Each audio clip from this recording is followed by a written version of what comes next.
If you have just a few seconds, I'd like to say something before Columbia goes on with its programs. My name is Mary Ann Spitz, and I'm 14 years old. My mother has a defense job, so I do the marketing for our family. Every morning, Mother says to me, Mary Ann, be sure you buy the most for the least money. So lately, I've been buying all the Victory food specials. These are marked with a red, white, and blue basket sign with a big red V. The reason I always look for this sign is, well, you have heard the old saying, an army travels on its stomach. I know Uncle Sam needs lots of food to feed our fighting men. An army that's going places has to have good things to eat. Now, steak fried rare with French fried potatoes is my favorite meal. But I'd rather have a soldier eat this dinner than eat it myself, if it will get this war over sooner. So, if you have friends or relatives in the armed forces, think twice before you buy the food they need. Look for the Victory specials and help win the war faster.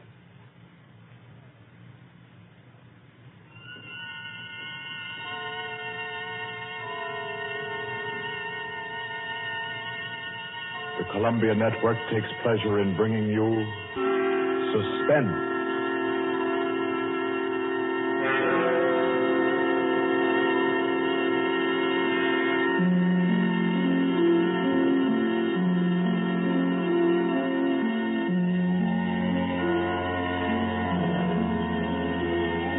Suspense, Columbia's play theater of outstanding thrillers, produced and directed by William Spear and scored by Bernard Herrmann. The notable melodramas from fiction and stage and screen, from the world's great literature of entertaining excitement, presented each week to bring you to the edge of your chair, to keep you in suspense.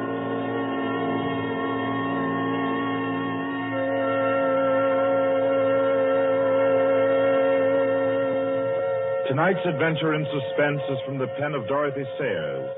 She called it The Cave of Ali Baba. Like the tale told by Scheherazade, a distinguished ancestress in the storytelling art, Miss Sayers' thriller deals with 40 thieves and with 2 magic words. For your uneasy listening, then, Suspense presents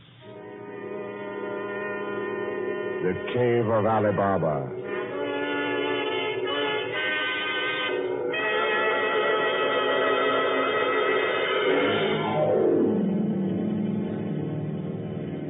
On a Saturday afternoon in January, in the grim and narrow house in Lambeth, a man sat eating kippers and reading the daily paper.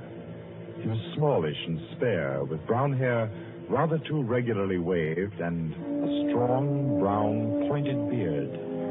His double-breasted navy blue suit, his socks, tie, and handkerchief were all scrupulously matched, and his brown boots just a trifle too highly polished. He did not look a gentleman, not even a gentleman's gentleman. Yet there was something about his appearance which suggested that he was accustomed to the manner of life in good families. Superior butler, perhaps, yet not old enough to be retired. A footman who had come into a legacy, yes. He had just finished eating, and he was sipping his coffee when a slight noise at the front door caught his ear. Swiftly, too swiftly for a quiet little man sitting eating kippers and reading his paper on a Saturday afternoon, he sprang up. He dashed through the small hallway and he flung the door open. Of course, no one in sight. The society is at least dramatic in its delivery of its correspondence. And as if he knew what he would find, he shut the door and turned to the hat stand in the hall. An envelope had been placed there. It was addressed to Joseph Rogers. So Mr. Rogers opened the note. Number 21. An extraordinary general meeting will be held tonight at the house of number 1 at 11:30. You will be absent at your peril. The word is finality. Finality. Yes, I think so. The man called Joseph Rogers stood for a moment, studying the note. Then he strode to the rear of the house, to a tall safe built in the wall. Carefully, he manipulated a dial. He swung the safe door open. He stepped inside. into a small strong room. He opened a drawer marked correspondence, placed the note inside, and then came out again. A moment to reset the lock for a new combination, and then he went back into the living room. He reached for the telephone. He lifted it from the cradle and then reconsidered. Too dangerous. He hurried upstairs and clambered into an attic. In the furthest corner, he searched for and found a knothole in the woodwork. He pressed it. A concealed trapdoor swung open, and he was in the loft of the adjoining house. He paused before 3 cages, in each of them a carrier pigeon. Carefully, he wrote a note, slipped it under a pigeon's wing. There you are, my pretty. There, take it easy now. There you go. Lie straight. 4:30. I'll send another pigeon at 5 and the third at 6. I should have my answer by 9:30 at the latest. Oh, I forgot one thing, most important. Mr. Rogers moved through the trapdoor, back into the attic of his own house, and once again he stood before the tall safe built in the wall. He opened the door, stepped into the strong room, moved for a moment quietly in the dark, and then spoke gently. Now, be good, my sweetheart. I'm depending on you. Open sesame. Come on now, old thing. Open sesame. Open sesame. That's better. That's very much better.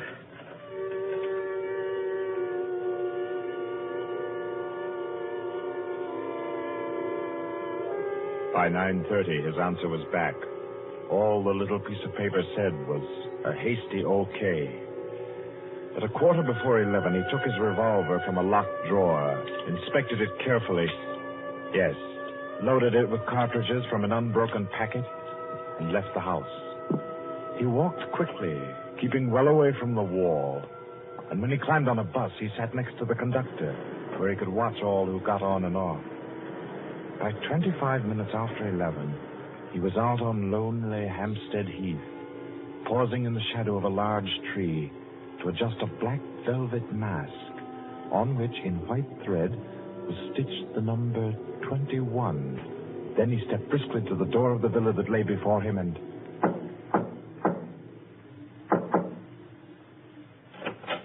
What is it? Finality. Come in. Go right on through. Number 1 will check you in. Right.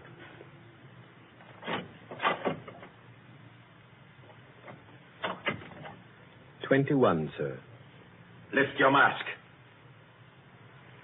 Very well, 21. You may go on to the meeting room. Thank you, sir.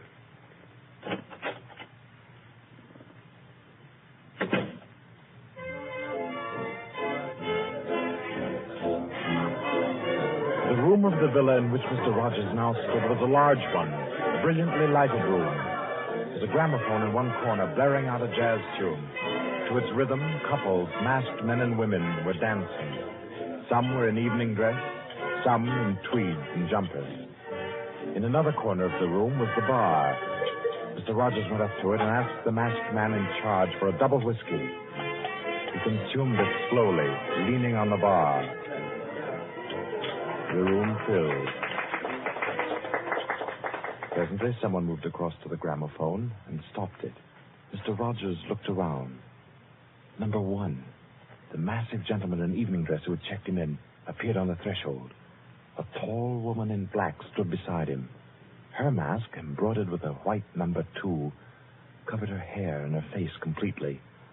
Only her fine bearing, her white arms, and her dark eyes, shining through the eye slits, proclaimed her as a woman of power, of physical attraction. The masked dancers were silent now as number 1 spoke.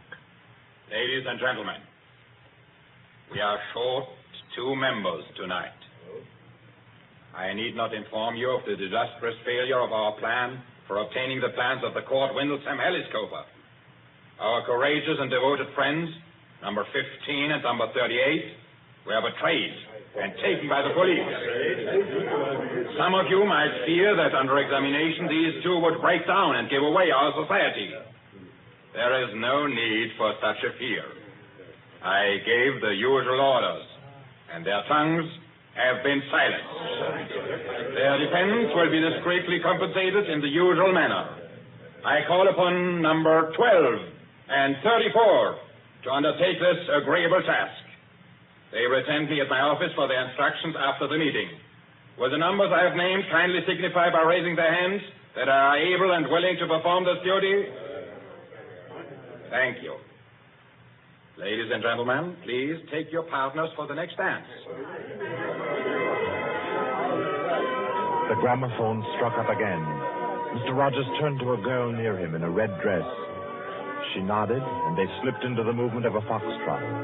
The couples gyrated solemnly and in silence. Their shadows were flung against the blinds as they turned and stepped to and fro. The girl in red spoke to Mr. Rogers. What's happened? I'm frightened, aren't you? I feel as if something awful was about to happen. It does take one a bit short. Number one's way of doing things. But it's safer like that. Oh, those poor men. No talking, please. You know the rules. Sorry. In silence, the dance continued. And then it came to an end.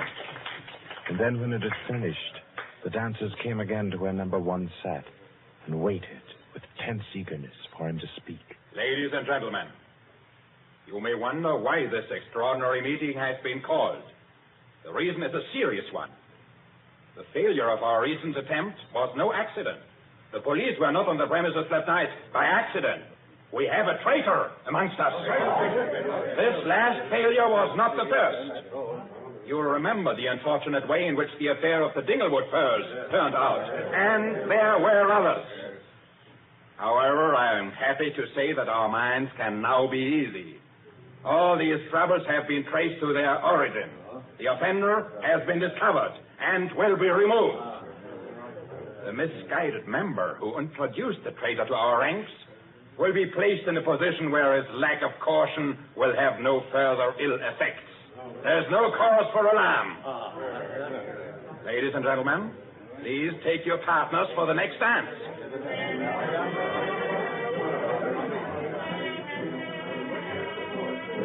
Again, the gramophone took up its bizarre monotony, and the masked dancers glided and turned, and their movements were sharper, more staccato.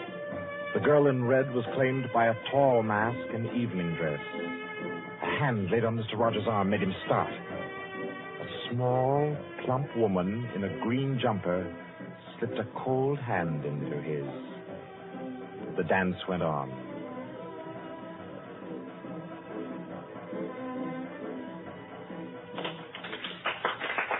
When it stopped, everyone stood detached, stiffened in expectation. The endless interval was over. Number one raised his voice. Ladies and gentlemen, you will no doubt wish to be relieved of the questions on your mind. I will name the persons involved. Number 37. No! Silence! I swear on never. Silence! You have failed in discretion. You will be dealt with. If you have anything to say in defense of your folly, I'll hear it later. Sit down. Number 37 sank down upon a chair. He pushed his handkerchief under the mask to wipe his face. Two tall men closed in upon him. The rest fell back. Ladies and gentlemen, I will now name the traitor. Stand forward. Number 21. Take off your mask. Number 37. This man was introduced to our society by you under the name of Joseph Rogers, formerly second footman in the service of the Duke of Denver, dismissed for petty thievery. Did you take steps to verify the statement? I did as God's my witness. It was all straight. I had him identified by two of the servants. I asked all over about him. The story was true. I'll swear it was. Number 21. Your name has been given as Joseph Rogers. Is that your real name? Answer me. Is that your real name? No. What is your name? Peter Death Braden Whimsy. Silence! My compliments, your lordship. We thought Lord Whimsy was dead. He was killed, so the paper said 2 winters ago, while shooting big game in Africa. He even left a will, proved at £500,000. To his mother, I believe, the Dowager Duchess of Denver. Lord Peter Wimsey, indeed. Well-known book collector, man about town, distinguished criminologist. Took an active part in the solution of several famous mysteries. Taking an active part, if you don't mind. So you deliberately led us to think you were dead and became Joseph Rogers to gain entrance to our society. What has become of the real Joseph Rogers? He died abroad. I took his place. And the end of your impersonation to uncover our society. Precisely. I see. The robbery of your own fete, upon which we congratulated ourselves, and which you helped to execute, was arranged. Obviously. The robbery of the Duchess, your mother, was arranged by you. It was. It was a very ugly tiara. No real loss to anybody with decent taste. The burglary of the Winthrop mansion, the theft of the necklace at Covent Garden, the others as well. You arranged them all. All. May I smoke, by the way? You may not. Numbers 15, 22, 39. You have watched the prisoner. Has he made any attempt to communicate with anybody? None. His letters and parcels have been opened. His telephone tapped and his movements followed. Even the water pipes in his house have been under observation for Morse code signals. You're certain? Absolutely. Then we may be sure that he has been alone in this adventure. Well, ladies and gentlemen, please take your... Very well. Take the prisoner away. And be sure you explain carefully to him first the manner of his death. I am sure he'll enjoy it. Wait, at least you can let me die decently. Take him away. Stop, I have something to say, something to sell. We make no bargains with traitors. No, but listen. Do you think I haven't thought of this? I'm not a fool. I've left a letter. To whom? To the police. If I don't return tomorrow, it'll be opened. It's a bluff. The prisoner sent no letter. He's been strictly watched for months. I left the letter before I came to Lambeth. Then it can't contain no information of any value. Oh, but it does. The combination of my safe. It did? Has this man's safe been searched? Yes. What did it contain? No information of importance, sir. An outline of our organization, the name of the house, nothing that can't be altered and covered before morning. And did you investigate the inner compartment of the safe? Hear what he says, did you? He's trying to bluff. There is no inner compartment. I hate to contradict you, but I'm really afraid you must have overlooked it. And what did you say was in the compartment, if it does exist? The names of every member of this society with their addresses, photographs, and fingerprints. How did you say you'll contrive to get this information? By doing a little detective work on my own. But you've been watched. True, the fingerprints of my watches adorn the first page of the collection. That statement can be proved? Certainly. The name of number 40, for example, is... Stop! If you mention names here, you will certainly have no hope of mercy. Bring the prisoner to my office. Ladies and gentlemen, take your partners for the next dance.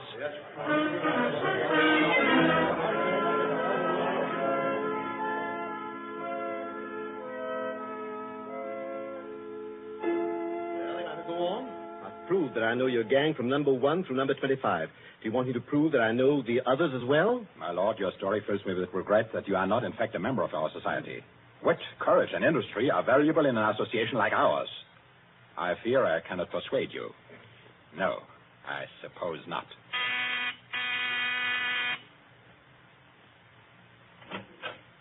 Yes?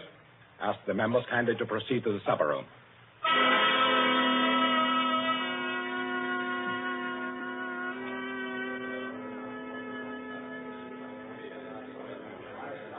Ladies and gentlemen, I'll not conceal from you the seriousness of the situation. The prisoner has recited to me 25 names and addresses which were thought to be unknown except to their owners and to me. There has been great carelessness. Fingerprints have been obtained. He showed me some photographs of them. He tells me that the book of names and addresses is to be found in the inner compartment of his safe, together with certain letters and papers stolen from the houses of members, and several objects with fingerprints. I believe he tells the truth. He offers the combination of the safe in exchange for a quick theft. I think his offer should be accepted. What is your opinion, ladies and gentlemen? The combination is known already. Fool! This man is Lord Peter Wimsey, a scientist of crime. Do you think he will have forgotten to change the combination? Oh, I say give him the promise. Time's getting short. You agreed? It's a bargain, Wimsey. What is the combination? The word of the combination is unreliability. And the inner door, the inner compartment. In anticipation of the visit of the police, the inner door is open. Good. Number 12 and 36. You will go to the prisoner's house and... Why should any more members... That's right. I agree. Nobody ought to be trusted. Then what, ladies and gentlemen, do you suggest? You go yourself. You're the only one that knows all the names. You go yourself. I second that motion. Is the wish of the meeting, then, that I should go? No. I say no. No, don't go. Number one is our president, the head and soul of our society. If anything should happen to him, where should we be? You've all blundered. We have your carelessness to thank for all this. Do you think we should be safe for 5 minutes if he were not here to repair your follies? Well, there's something in that. If you will pardon my suggesting it, the lady appears to be in a position peculiarly favorable for the reception of the President's confidences. The contents of my modest volume will be no news to her. Why should she not go herself? Because I say she must not. If it is the will of the meeting, I'll go. Give me the key of the house. Here. Is your house watched? No. If I have not returned in 2 hours, act for the best to save yourselves. And do what you like with the prisoner.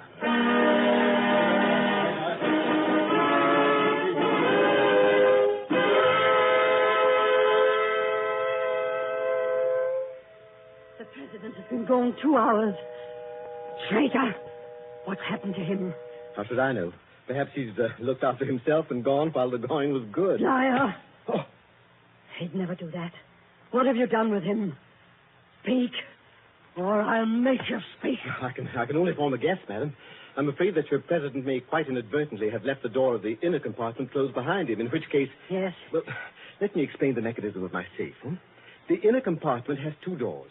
The outermost opens outward with an ordinary key. Oh, do you think that the president is so stupid as to be caught in an obvious trap?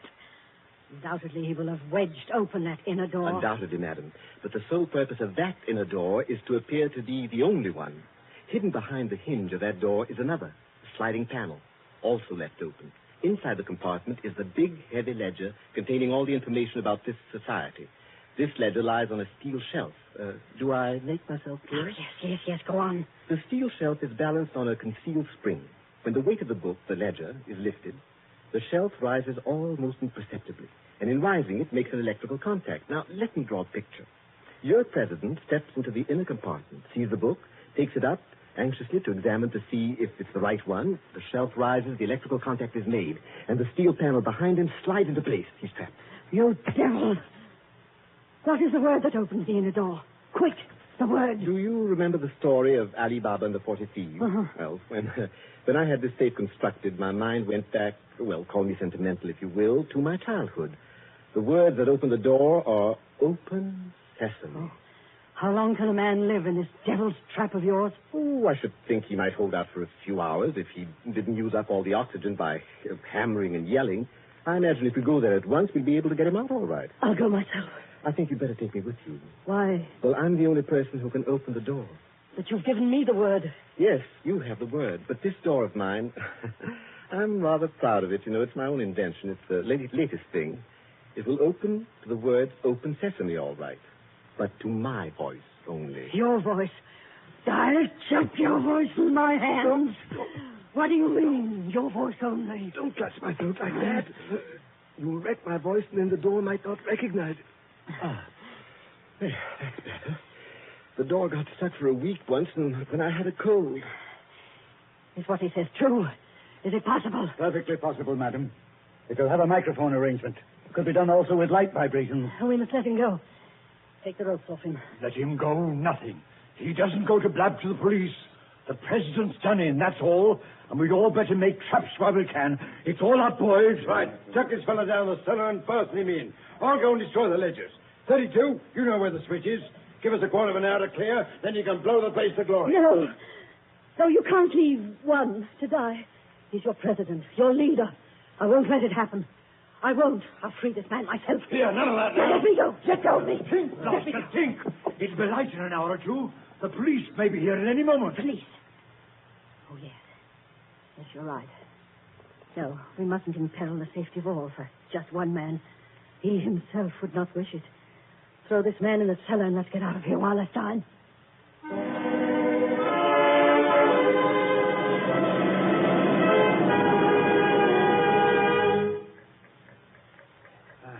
Here. This is good enough. Leave him here. Right. Now, let's go. Hey, you chaps. Yeah? Should have got him. I say, it's lonesome down here in this cellar. You might at least leave the light on. Don't worry about the dark. They're taking you here as a time fuse for the bomb that's going to blow up this place. It's all set. You won't have long to wait. Not long.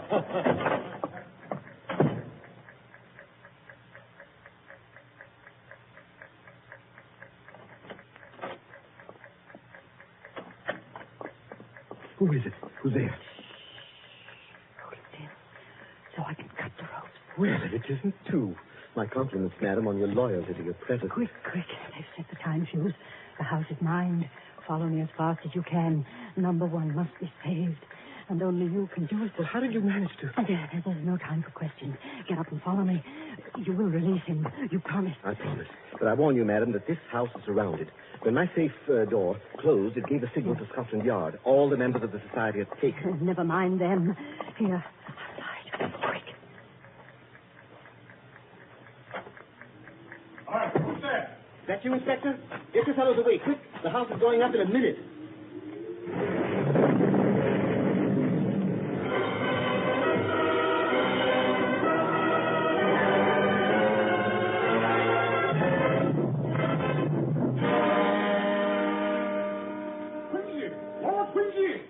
It's Inspector Parker, old man. Are you all right? I'm a bit winded. What happened, Inspector? Well, about half a dozen of them got blown up. The rest we bagged. Hurry, we must hurry. Who's this? Oh, one of the gang. She's called number 2. We must save him. We must. Golly, I clean forgot the gentleman in the safe. Parker, where's your car? It's down the lane. Send one of your men down to get it. Right. Johnson, bring that car here. Yes, sir. I've got the number 1 of the whole company. Quietly as stick shading at home. I promised we'd get back and save him. He's the bloke that we've been wanting. The man at the back of the Morrison case and the Hope Wilmington case and hundreds of others. Is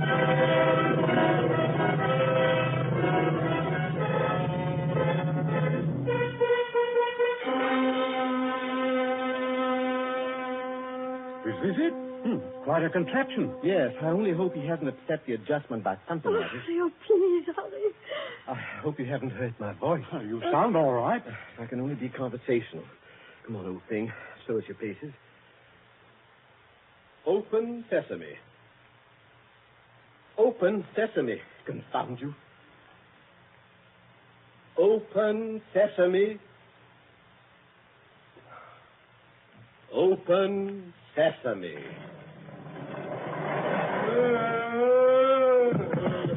He's dead.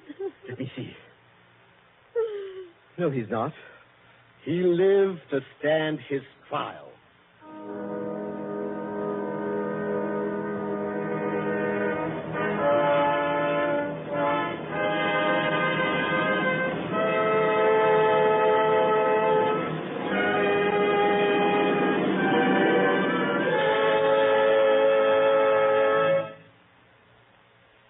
And so, all's right with the world, as it always is when Lord Peter Wimsey is involved. The Cave of Ali Baba by Dorothy Sayers is the story which gave us tonight's Suspense. Suspense is produced by William Spear. Our guest director for this evening was Robert Louis Sheehan. Tonight's radio drama was written by Peter Lyon and scored by Bernard Herrmann. Romney Brent was Peter Wimsey, William Moulton played number 1, and Ira Gerald, the lady in the case. Others in the cast were Kathleen Cordell, Victor Beecroft, Roland Bottomley, J.W. Austin, William Podmore, Ian Martin, and William Moulton. Next Wednesday, Suspense will not be heard because of a special all-star Hollywood broadcast which Paramount Pictures will present. 2 weeks from tonight, at this time, Columbia will bring you another selected story from the world's great literature of thrills. Another study in suspense.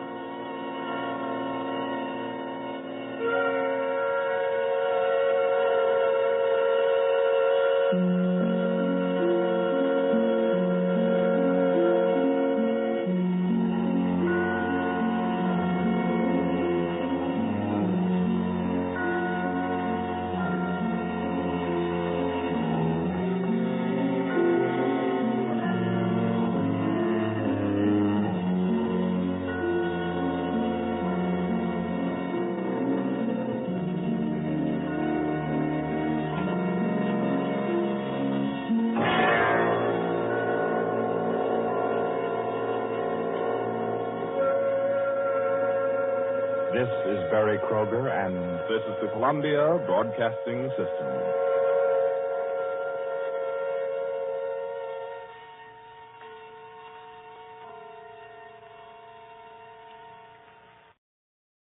And now, another tale well calculated to keep you in suspense. A Statement of Fact by E. Jack Newman.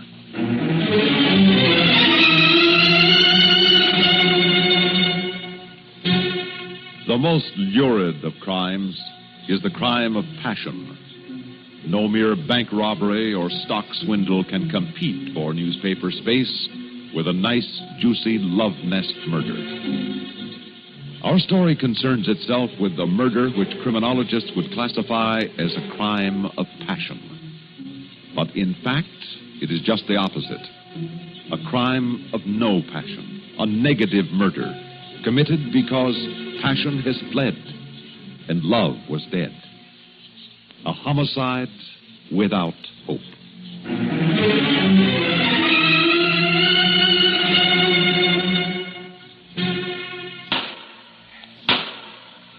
It is the finding of this coroner's jury that Robert Ames Dudley met his death at the hand of his wife, Ellen Randall Dudley.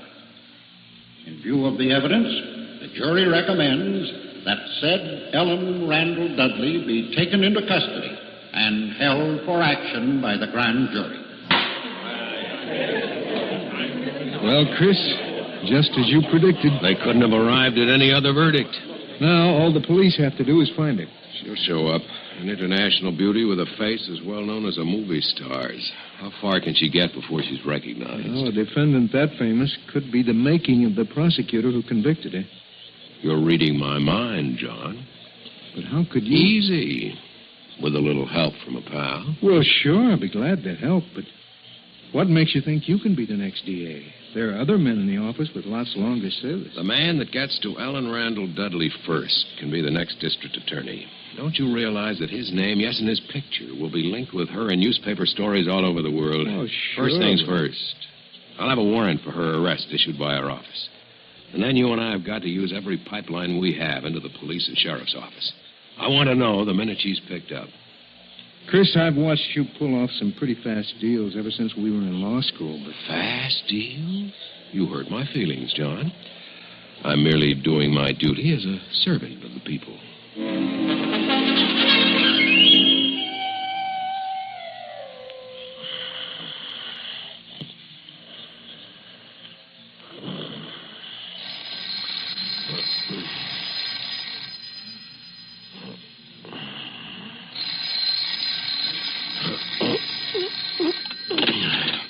Yeah.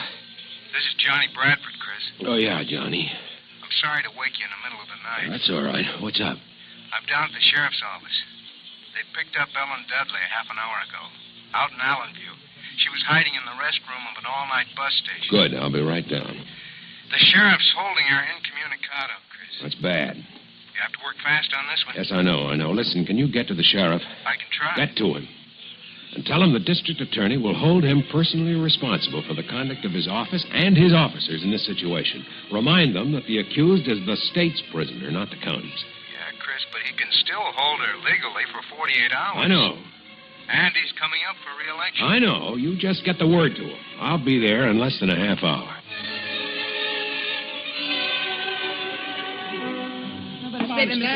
Sorry. No comment. Now, let me through, please. I'm sorry. I have nothing to say at this time.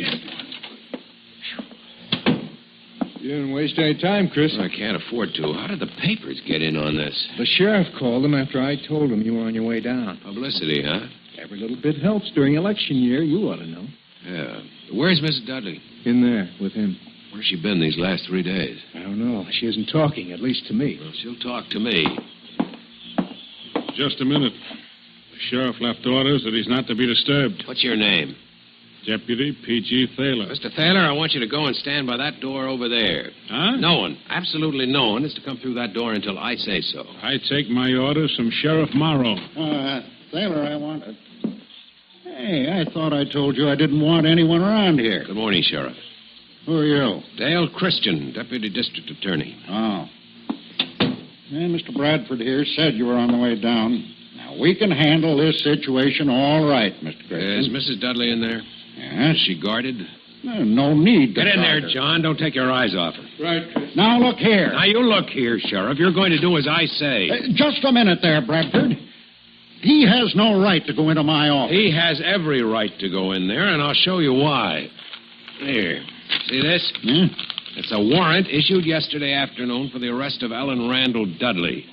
When you see that seal and that signature, your authority is automatically superseded.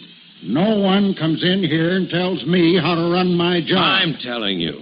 You're trying to get your name and picture in every newspaper in the country at the expense of this case, and I'll have no more of it. Now, this is no pressman's holiday. If you have any brains at all, you'll take Mr. Thaler here and go outside and get rid of those reporters as fast as you can. I'll take action against you for this, Mr. Christian. Do that, Sheriff, and see where it'll get you. Good morning, Mrs. Dudley. Yes? My name is Christian, Mrs. Dudley. I'm the Deputy District Attorney. All right, John. What are you going to do? Just take a few notes, Mrs. Dudley. What kind of notes? Mr. Bradford is also from my office. He's here to take notes on what you say to me, Mrs. Dudley. Oh. I'm obligated to warn you that whatever you say right now may be used later in the court. You don't have to talk to me unless you want to. You understand that? Yes. This won't take long. I'd just like to get your story in your own words. Pardon me. Yes? I don't understand you, Mr. Christian. You just told me that anything I tell you may be used against me in court. Yes? Well, then, to be on the safe side, I shouldn't tell you anything. Mrs. Dudley, listen to me. Now, listen carefully. Yesterday afternoon, I attended a coroner's inquest inquiring into the death of your husband, Robert Ames Dudley. Yes? A coroner's jury there determined that Mr. Dudley came to his death as the result of wounds inflicted by you, his wife. A hatchet was presented as evidence. Mr. Thomas Unger of the Police Crime Laboratory positively identified it as the murder weapon.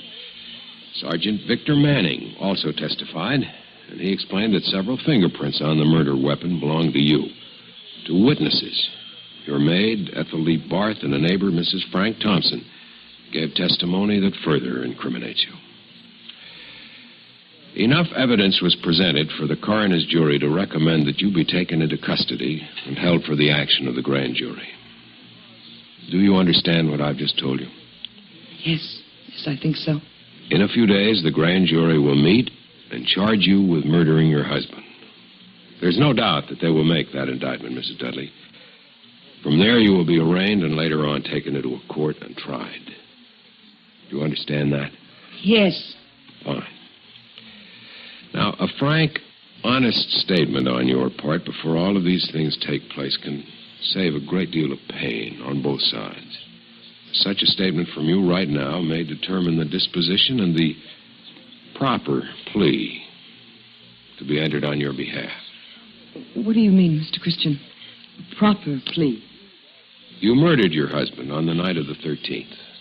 The sooner you admit that, the better off you'll be. You make a full confession, you sign it, you enter a plea of guilty, and I promise you I'll do all I can for you with the court. Okay?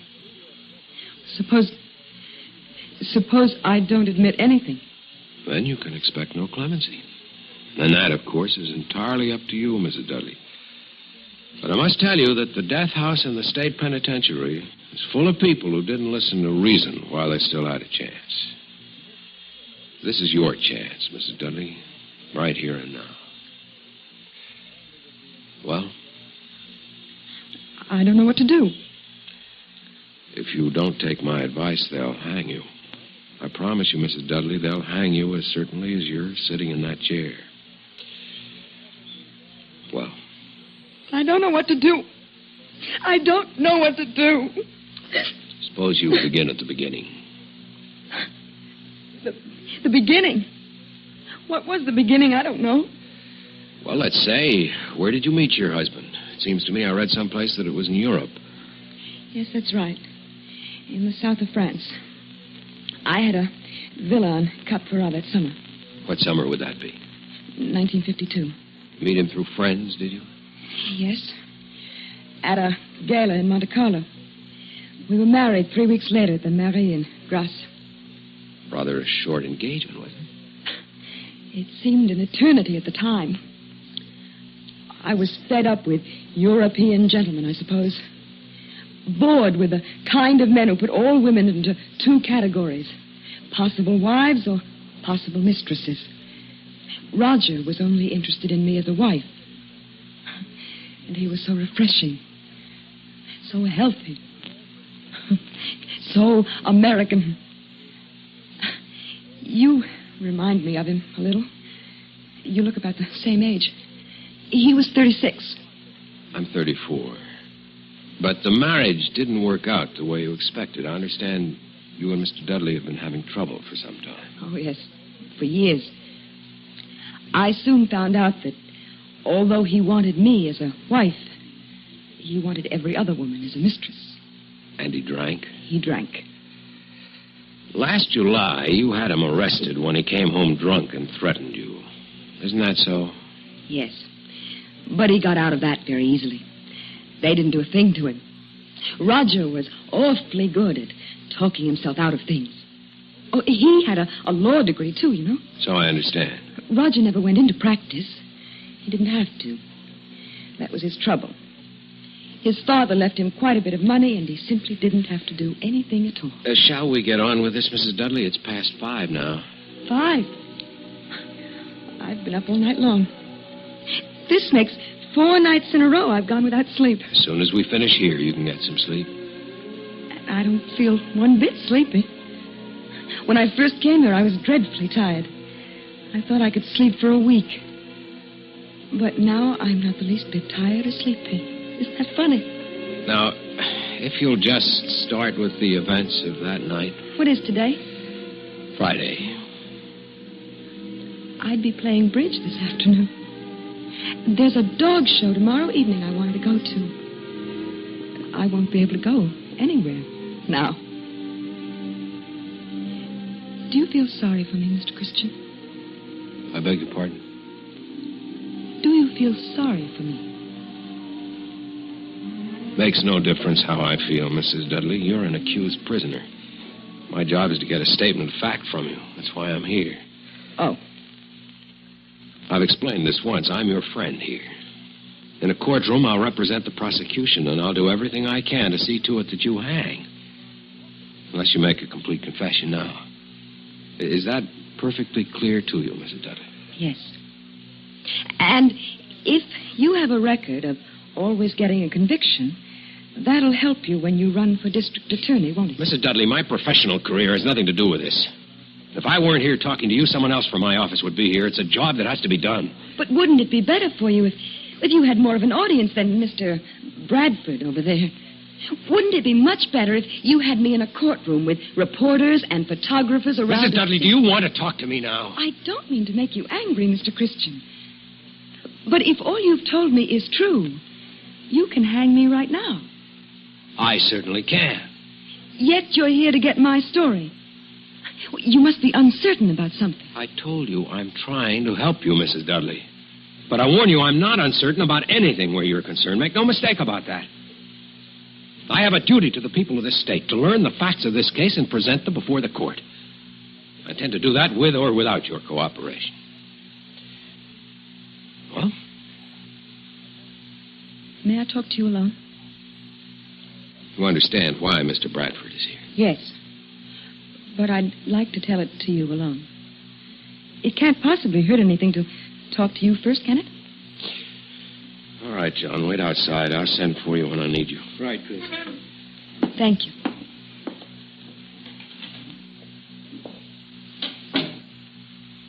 All right, Mrs. Dudley. We're quite alone. What do you want to tell me? I killed my husband.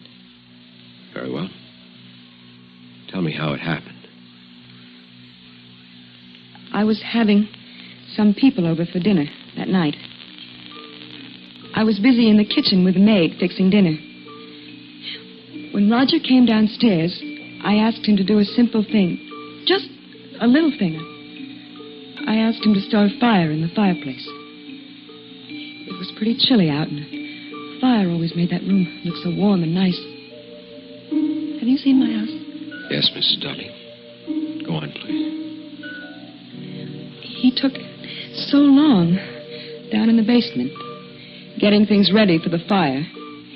And our guests were arriving at 7:30. So I asked him to come up and make some martinis and let the fire go for the moment. He called me a name. Why? I never knew why he did things like that. I went downstairs to ask him why he was so angry. And he called me another name. It wasn't just the name or him being angry. It was all of those things he had done to me before. The arguing, the fighting, the insults. When he started up the stairs, I picked up the hatchet and I hit him with it. He fell down. Then what did you do? I ran upstairs, I put on my coat, and I left the house. Where have you been these last 3 days? I never left Allenview. I had a room at a motel last night. Then I thought I'd better get away. Go east, maybe. But somebody recognized me at the bus station. Did you ever think about killing your husband before this? Oh, yes. Did you know you were going to kill him when you went down to the basement? No. Why did you kill him? He took my life away from me, Mr. Christian. I don't understand. He took my life away from me. He stole my life. I don't understand that, Mrs. Dudley. When I went down the stairs that night and saw him standing there, I suddenly realized all he had taken from me. Everything that was young and fresh and wanting. And I despised him for it. So I killed him. But why did you have to kill him? You could have divorced him, left him. Don't you see what he had taken from me, Mr. Christian? There was nothing left for him to steal from me, or nothing left for me to give to another man. Are you married? No, I'm afraid I've been too busy. Well, then you wouldn't know what a man can take from a woman if... Mr. Christian, am I someone you'd want to be married to if this terrible thing hadn't happened? Am I someone you'd be proud to have for a wife? Might be. That's all a woman needs. To be wanted.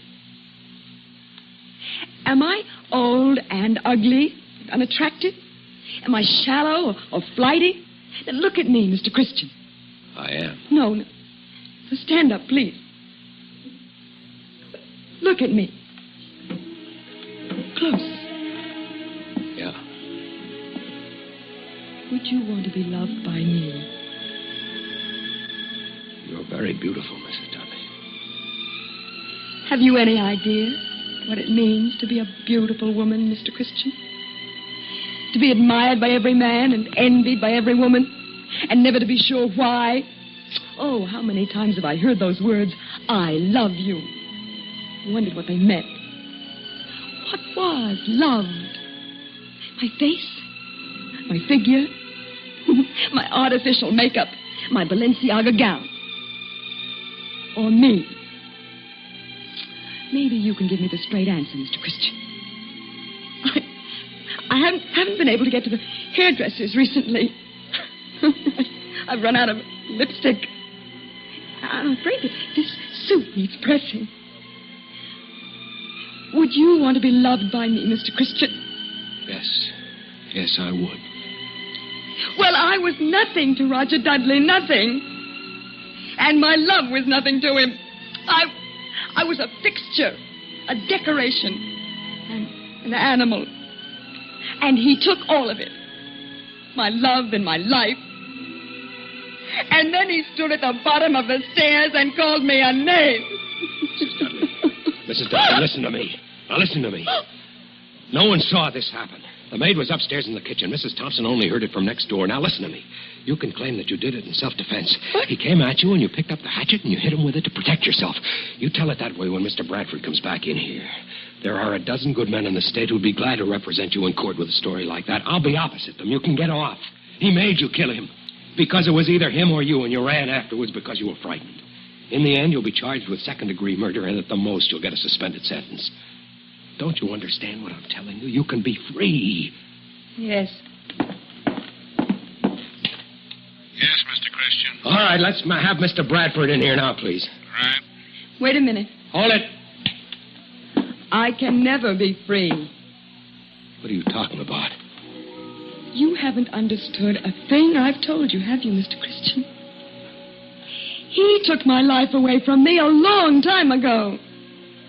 Can't you see, Mr. Christian, I don't have any life to live now? Mrs. Dudley, you have everything to live for. Look, you're young and beautiful, and you want and need all the things that life can give you. Too late, Mr. No, Christian. it's not too late. You must listen to me. You're too valuable a person, too desirable, too beautiful to die. You must live. Fine. For me, for us. You need to be loved, and you need me. God help me, I need you. I need you. I need you.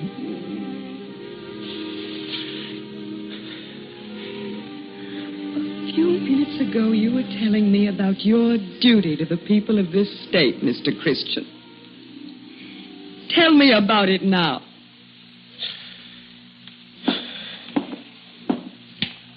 Yeah? All right, send in Mr. Bradford. I wanted to talk to you alone like this to make sure I was right. You're no better than he was, Mr. Christian. You'd take a woman and do the same thing to her that he did to me. Until you kissed me just then, I wasn't a person to you. I was an animal. A trapped animal. And if I let you help me escape from this trap, I'd just be escaping into a smaller one. Or worse, with you. You're another Roger Dudley.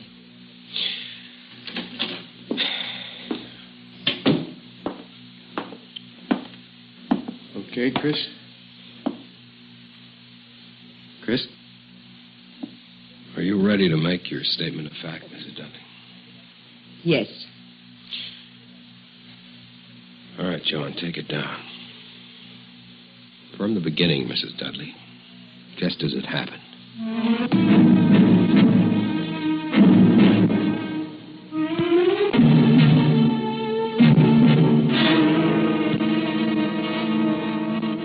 Suspense.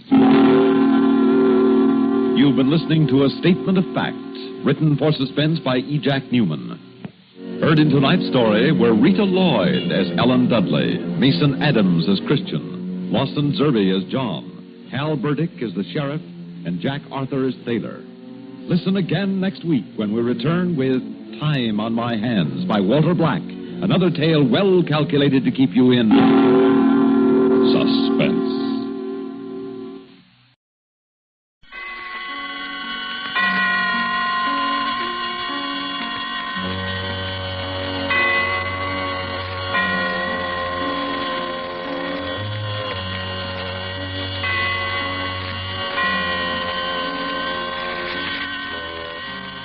The Armed Forces Radio Service invites you to hear Fibber McGee and Molly in Backseat Driver, a tale well calculated to keep you in suspense. It can't happen to you. You read about stuff like that in the papers. Girls murdered and mutilated, drunks left dying in the gutter for the handful of change they had in their pockets, lonesome old men tortured because some hoodlum gets the idea they're misers with a pot of gold hidden under the floorboards of the shack. Sure, you know it's real, but it can't happen to you. Oh, you get your fair share of trouble. I've been a professional man here in Los Angeles for 30 years. I've met up with bums and grifters and petty sharpers. They're around in any business. But the viciousness, the real deep-down dirt, that's for somebody else. You do your work and you go home to your family. And for a real bang-up evening to break the monotony, you take your wife out to a movie. That's what I did that Saturday night. We'd driven all the way in from the San Fernando Valley to Beverly Hills for a picture Ellie especially wanted to see. Wasn't that a good movie, Joe? Uh-huh. Just the kind I like. Songs and dancing and girls in pretty clothes. I get so tired of cops and robbers. What's wrong with cops and robbers? Oh, you know what I mean. Murder movies, honestly. All the policemen stupid and all the crooks sneering out of the corners of their mouths. Yeah, the stuff those Hollywood boys dream up. Yeah. You'd think the streets were knee-deep in blood and you couldn't hear yourself think for machine guns. Well, here we are, honey. You get in first. Okay. All right, Ellie? Just a second. All right, Joe.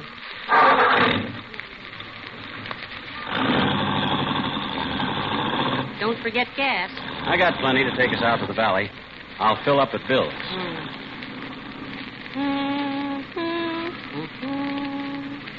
Remember how that song goes, Joe? What song? In the picture. You know, Two on the Moon.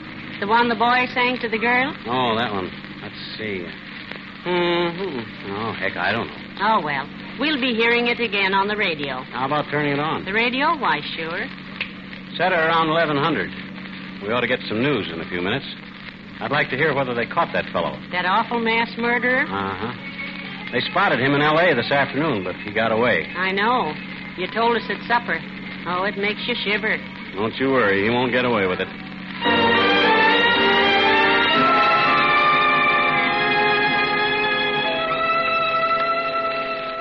We left the lights of Beverly Hills behind and turned into Coldwater Canyon.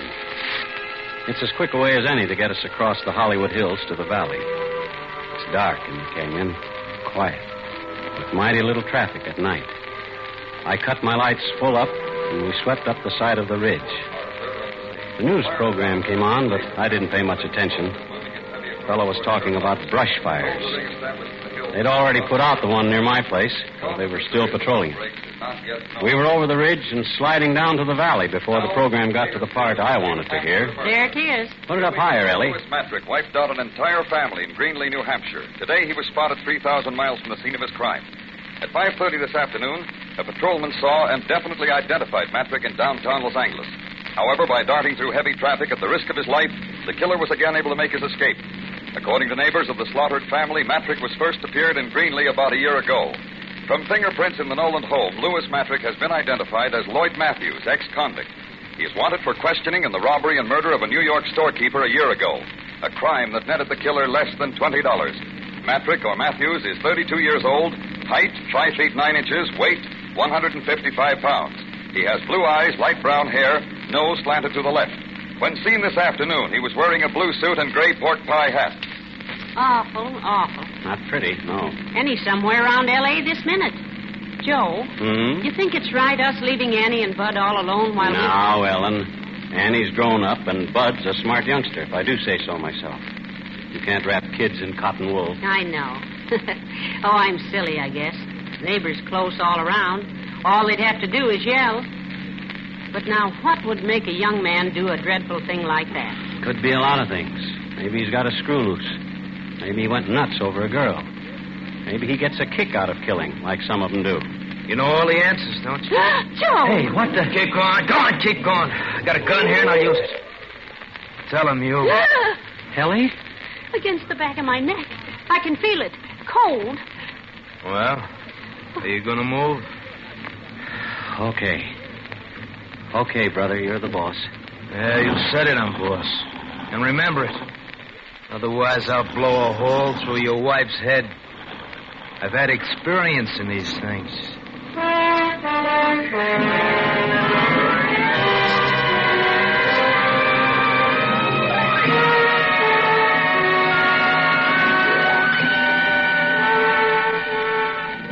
I drove that car like we were skirting the rim of the Grand Canyon, with nothing between us and the bottom but a mile of country air. This was it. The thing that happens to other people, to the ones that end up on slabs in the morgue, but not to me, not to Ellie. The first car we'd seen since we left traffic swooped down behind us. It passed, but not before the headlights caught our passenger clean in my rearview mirror. He was hunched forward, sitting on the edge of the back seat, so he could keep the gun rammed into the nape of Ellie's neck. He had light brown hair, pale eyes, a nose that slanted. His mouth twitched, jittery. As the car went by, his eyes caught mine in the mirror and flickered. Keep your eyes on the road. Sure. Lose your hat? Bright boy. Like I said, you know all the answers. No, I didn't lose it. I stuffed it down the drain. Still wearing the blue suit, though. I figured it changed pretty quick now. Think yours will fit me? You can have the suit and the car, but just let us... Ellen. But, Joe, it's Matrick. The missus is bright, too. He crawled in here while we were in the movie. Joe, you should have that car door fixed. You know better. Honey, I meant to. I was going to tend to it. Shut up!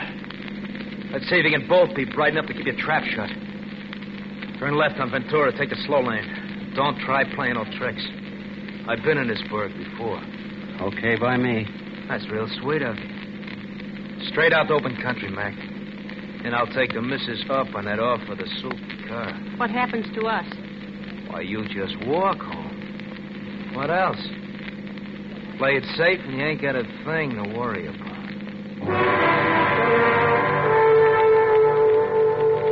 That was a laugh, that was. Nothing to worry about. That'd kill you. Once we got out into the open country, we didn't have a chance of walking away from the car. All a murderer can hope for is time. He doesn't leave witnesses around to get the law on his tail 1 second sooner than necessary. All I could do was stall and pray and make what feeble gestures I could at Lady Luck. The thing that came into my mind was so risky it brought my hair up on end. But there was a chance, provided that trigger finger didn't start jerking. In the bright lights of the boulevard, I didn't think he'd notice. But a traffic officer would. I turned into Ventura, took the far lane, obedient as a whipped pup. We must have made 2 or 3 miles before I saw what I was hoping for. What's that? Huh? The red light? Oh, why, an ambulance, I guess. We see a lot of them here. That ain't no ambulance. It's a motorcycle cop. Joe, it's young Mike Kennedy. He patrols this stretch. Look, what are you up to? What are you trying to pull? Nothing. The kid's a friend of ours. Think you can get me away easy, huh? I warned you. I ain't going alone. You asked for it. Listen, will you? The kid lives near us. Practically grew up under our feet. All he wants is to pass the time of day, or maybe send a message to our Annie. Yeah? Yeah. You start popping now and we'll all be dead. Keep your shirt on. I'll get rid of him. Okay.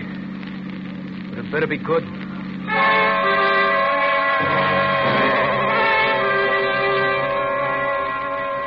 I pulled to the curb.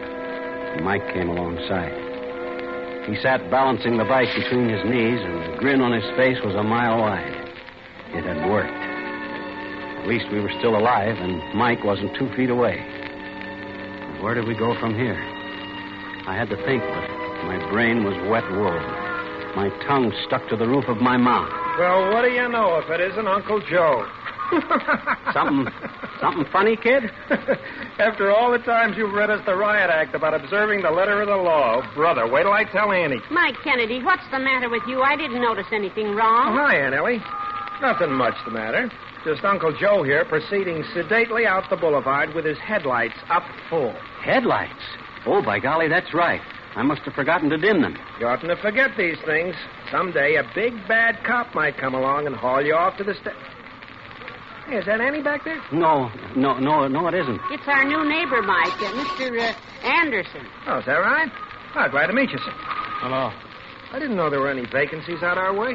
Oh, there weren't any until recently. Mr. Anderson has taken the Charles place. The Charles place? Are you kidding? Nope. Looks like things got too much for old man Charles at last. He's clearing out for good. Kind of sudden, wasn't it? I guess so. Oh, that's too bad. For old man Charles, I mean. Mighty nice for Mr. Anderson, though. Good places are hard to find these days. All right, Uncle Joe, I'll let you off this time. Give my love to Annie. Mike. Watch it. Yes, sir? Nothing. Just come see us soon, boy. Always glad to have you. Thanks. I'll be around my next night off. Got a date with Annie. So long.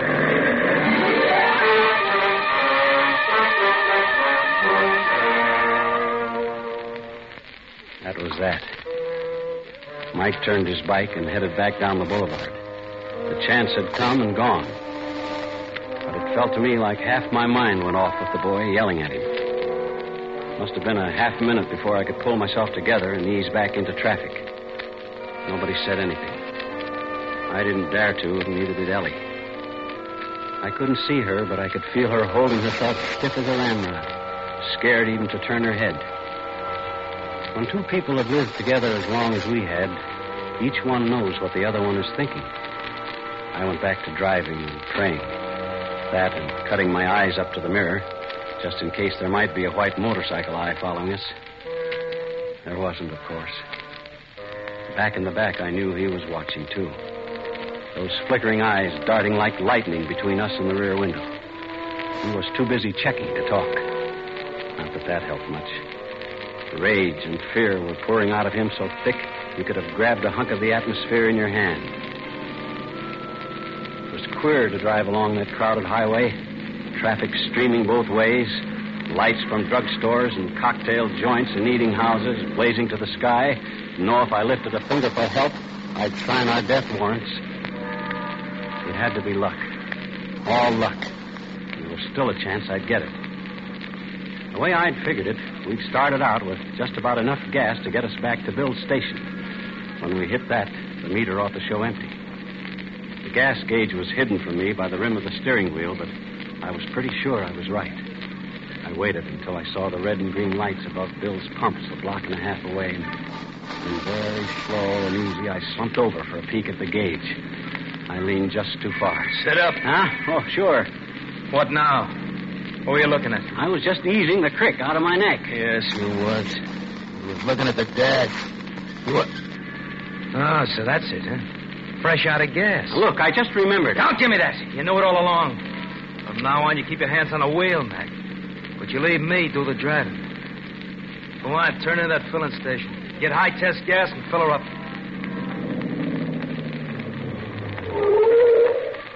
Hiya, Joe. Evening, Ellie.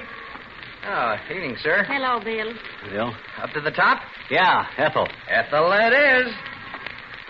Oh, I hear you've been to the pictures. Uh-huh. These people know everybody in the whole valley. We've lived here 30 years, from back when this was farmland. Of course, we know lots of people. I don't like it. Get the gas and get out. Hey, I was up to Miranda's for supper. Is that right? Boy, her chili gets better every time. Don't see how it can, but it does. Yeah, she's saving some for you.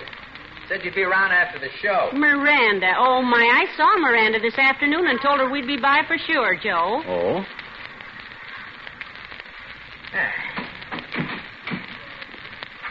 Well, that'll be $3.50 on the nose. 3 and 50. Thanks, Bill. Same to you.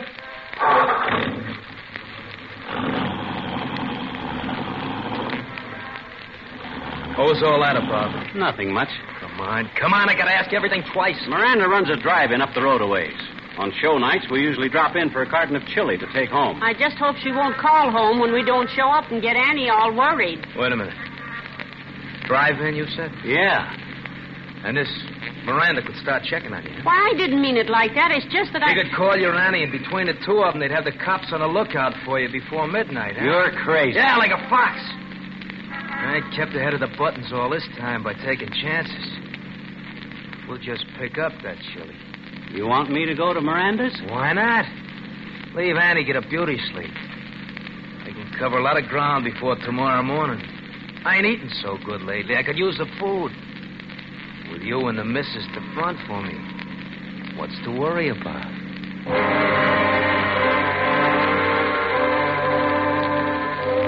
He was right about that. I went back to driving and praying. Miranda's place is one of those goldfish bowls, mostly glass, with light pouring out across the space marked for outside service, and music coming from the jukebox. She saw us pulling up, grabbed a quart carton off the back shelf, and hustled to the door. Well, here you are, Ellie. I was just saying to Betsy, better fix up that chili, Betsy. It's about time Ellie and Joe were showing up, figuring the distance from Beverly Hills. Who's that in the back seat?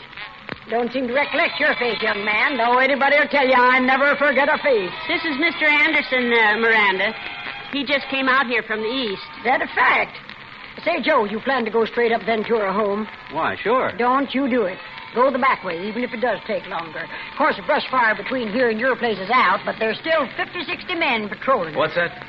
Well, that ain't nothing to what's going on further out the valley. That new fire's clean out of control. Just licking up hundreds of acres.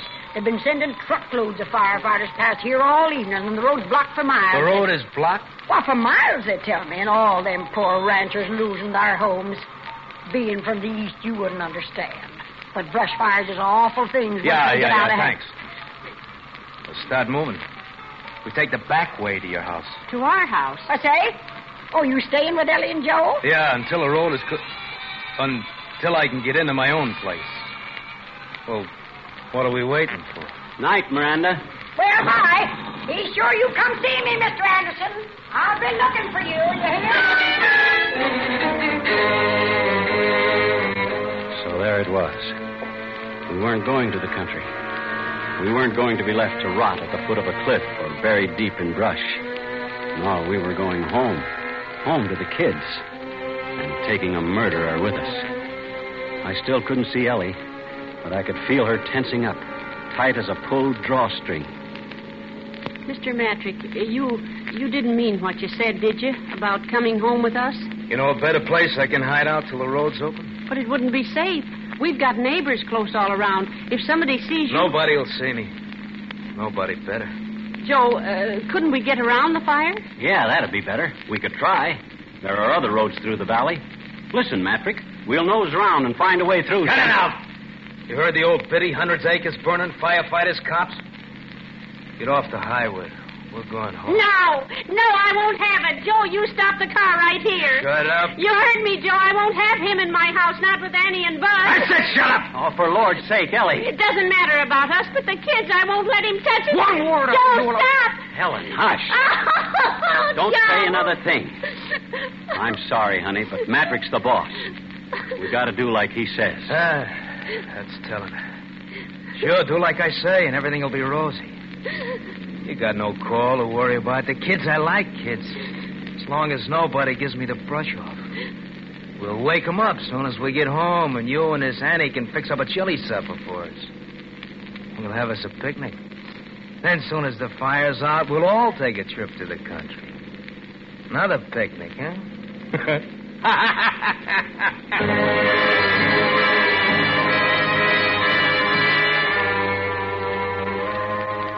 You keep going.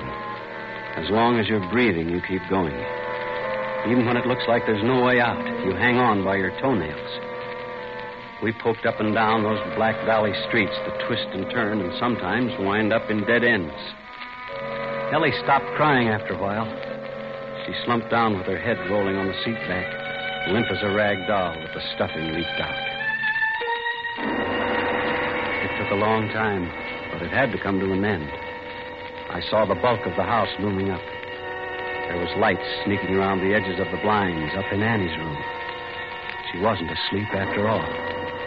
She'd be sitting up in bed, maybe plastering red stuff on her fingers and dreaming about the date with Mike. Bud's room was dark. He'd be wrapped in covers like a cocoon and dreaming. Whatever boys dream, I couldn't remember. I pulled up to the concrete walk I'd poured with my own hands before there was any Annie or Bud, and cut the lights. In a second or two, my eyes got used to the dark. I could make out the high hedge Ellie planted around the place and the roof rising up beyond it. Out, missus. Face the house. Now you, Mac. Slide out same side. Stand beside her.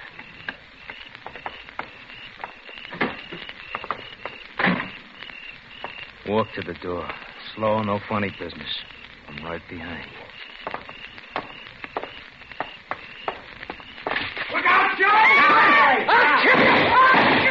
Hold him, boys! Okay, Mike, I got him. You all right, Uncle Joe? And Ellie? Ellie, honey, are you all right? All right, indeed. Smacked flat on my face on a concrete walk and you falling on me. Nothing wrong with her. I'm going to do the best before the kids come busting out. out here. I won't have them mixed up in this thing. Well, how's he doing, boys? Got him through the gun hand and the right shoulder, see? Lucky shot, Cop. You weren't lucky, it'd all be cold meat now. Maybe. Matrick, isn't it, Uncle Joe? That's him. Miranda described him to you? The old girl doesn't miss a trick. She even knew you were taking the back way home. You left a clear trail, Uncle Joe. Slick work. I had to get him out of the car before the fireworks started. Ellie didn't stand a chance. She helped, though. Ellie catches on quick. I'll bet she does. A mean guy like Matrick, make him think you don't want to do something, and he'll break his neck doing it. I let on I was trying to run out of gas. That got us to Bill's. Then we both made it and made out there was no sense going to Miranda's, so we get bullied into going to Miranda's. If it was 1,000 to 1, she'd run off at the mouth about the brush fires and scare him into hiding out. After that, all Ellie had to do was turn on the hysterics. He was dead set on coming here. You're a bright boy. Right enough. You did all right, too, Mike. I was watching the rearview mirror all the time you were trailing us, but you never showed. You knew I was there, though. When one officer starts double-talking another officer, he wants to know why. Officer? Double talk? You never said a thing to him except I'd bought some place out here. The Charles place. Poor old man Charles. In a tough spot and moving out for good. What's wrong with that? Matrick, didn't anybody ever tell you it wasn't smart to take up with strangers? Maybe I'd better introduce myself. The name's Charles. Joe Charles. Detective. Homicide. Tonight I was off duty and just taking my wife to a movie.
Autolite and its 98,000 dealers bring you Mr. Frank Lovejoy in tonight's presentation of Suspense.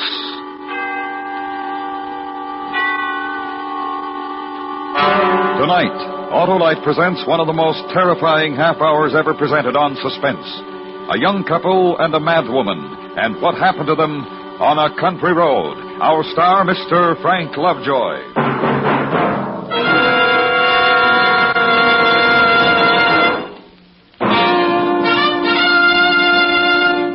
Hey, Harlow, what are you doing? Announcing, Hap, Autolite's newest engineering first, the Autolite Special Resistor Long-Reach Spark Plug. What's that, Harlow? Why, Hap, it's the brand new spark plug which has been especially designed by Autolite to match the progress in design of the latest high-horsepower overhead valve engines, which give vastly improved acceleration and perform with increasing efficiency throughout the entire power range. What does this new Autolite long-reach spark plug do for those engines, Harlow? The ignition system fires these plugs perfectly.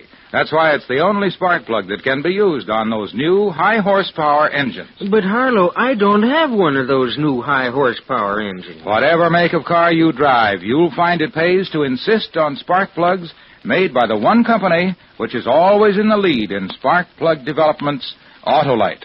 Whether you choose Autolite standard or resistor-type ignition-engineered spark plugs, you've got the best. Because from bumper to tail light, you're always right with Autolite. And now, Autolite presents transcribed On a Country Road, starring Mr. Frank Lovejoy, hoping once again to keep you in suspense.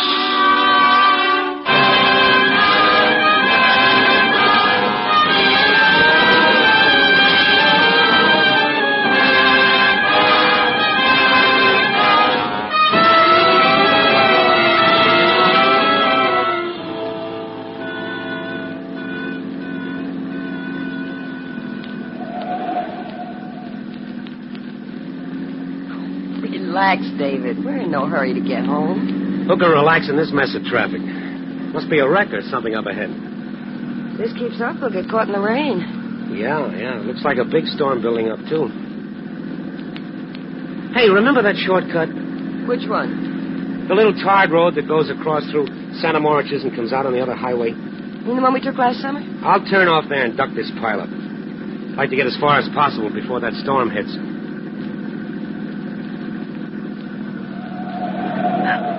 Why don't you put out your hand? Oh, don't get angry, David.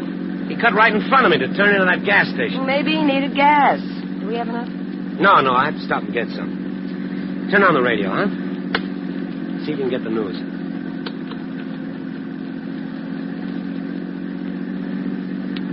Police this afternoon issued 2 warnings to all residents of Long Island to be on the lookout for Nellie Goller, a middle-aged woman described as dangerous and insane. What? She escaped this morning from Restview Mental Hospital after fatally butchering a doctor, a nurse, and a ward attendant with a meat cleaver. This is the same Nellie Goller who a year ago murdered 3 persons on a Brooklyn street, also using a meat cleaver as a weapon at that time. This station will broadcast a full description on our regular newscast, which follows in just a few moments. My mother-in-law. Anyone who may know the I'm whereabouts kidding. of this woman is At least we aren't the only asked to crazy communicate people with on Long Police. Island. Why'd you change it? I don't want to hear anymore. Why don't they just put her to sleep instead of locking her up where she can escape and kill more people? Who? The woman they were talking about on the radio. Oh, well, she can't help what she does. She's sick. What good does that do the people who get chopped up with a meat cleaver? I don't know. The laws were made before the doctors knew very much about the human mind. They still don't know much.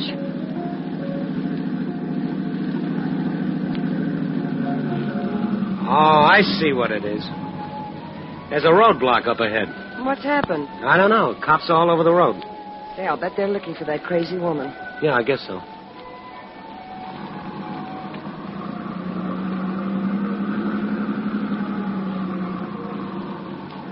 Hold it a minute, please. What's up, officer? Oh, just a checkup. Anything in the back seat? Just a blanket and some fishing tackle. We've been surf fishing. Yes, ma'am. Seen any hitchhikers? No, just traffic. Okay, move right along, please. Are you looking for the crazy woman? Move it along. Let's go.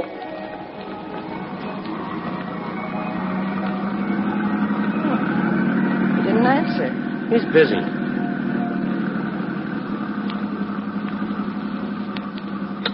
What are you doing? All residents and motorists on Long Island are warned to be on the alert for the escaped insane woman who is somewhere on the island. She is described as tall, broad-shouldered, gray-haired, and rather heavy.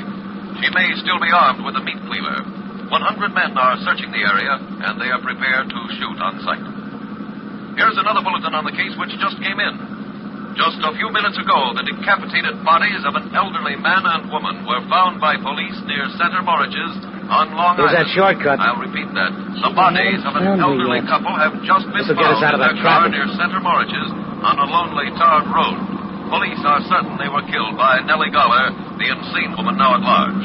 Residents of the area are warned not to open their doors to strangers. Motorists are cautioned to stay off lonely roads and not to pick up any hitchhikers.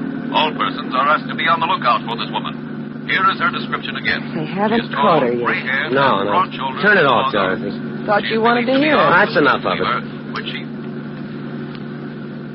This shortcut will save us a lot of time. You turned off the highway. Sure. I told you when I did it. We've come over a mile already. Save us a lot of time. But didn't you hear what the radio said about staying off lonely roads? We just have to go across to the other highway. It won't take long. Are you sure? Well, of course. We go past Santa Moriches and take the left road and come out right by the highway bridge. Santa Moriches. That's where she just killed those 2 people. Oh, Dorothy, stop acting like a child. What can happen to us while we're driving? Besides, the whole island is full of men looking for this lunatic. They'll catch her.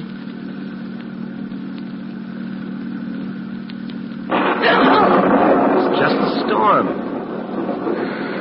You're jumping. Guess I'm silly. David? What? Gas gauge says empty. There's still a couple of gallons left when it points to empty. How long has it said empty? I don't know. I'll get gas when we get across to the other highway. David, I'm scared. Relax, honey. Rain and wind always made you nervous as a cat.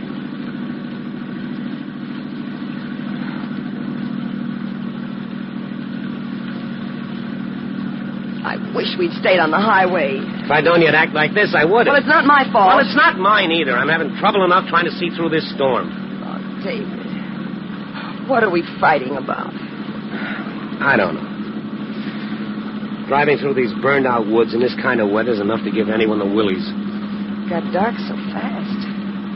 I can hardly see ahead, even in the headlights. There's something ahead. Don't stop, David. It's only a sign. Crazy woman could be around here, you know. I'm not picking up anyone. I just want to know where I am. Don't get out of the car. I'm not. Now, calm down. Santa Moritz is that way. We'll take this road. Santa Moritz. This must be the road where she killed those people.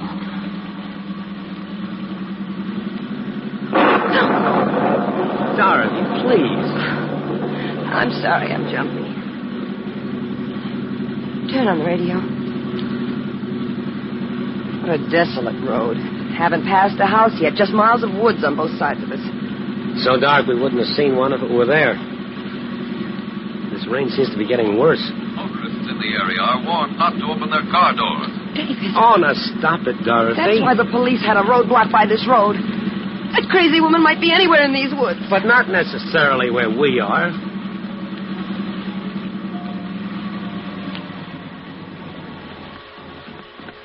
Oh. What's the matter?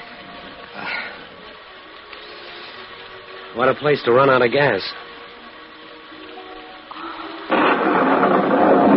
You mean we're stuck here? Well, for the time being, anyway.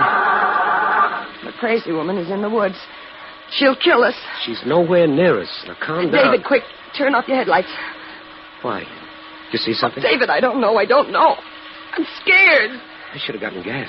Don't put the headlights on, please. Why? She'll see us if you do. Oh, for Pete's sake. I'm putting them on. Please, David, turn them off. Dorothy, I don't want this silly thing to get the better of you. Just look at the headlights. Poking into darkness at nothing but wet bushes and trees. Rain falling. Please, David. Oh, all right.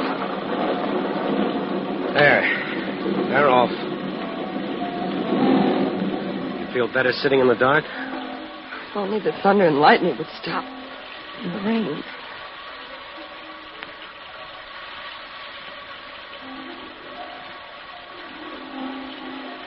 Look, Dorothy, there's no sense sitting here all night.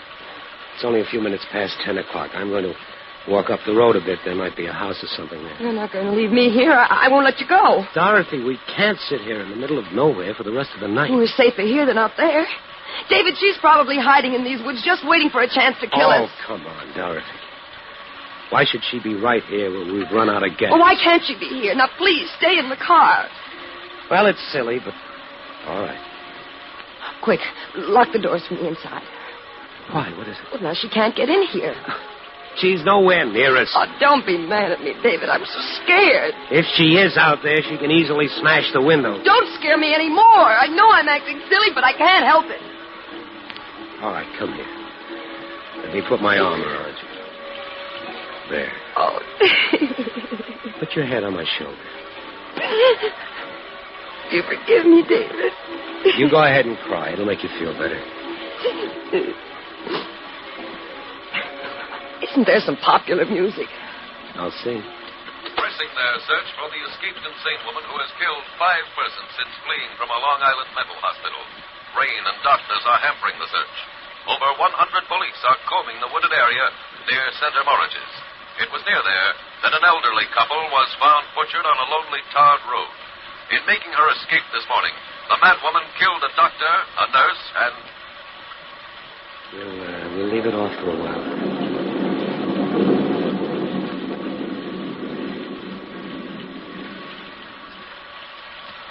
So quiet and lonely here. Wish it were morning. Look, Dorothy, I'll run up the road. There might be a house. No, David, please. David, listen. You hear that? What? I don't hear anything. There it is. I don't hear...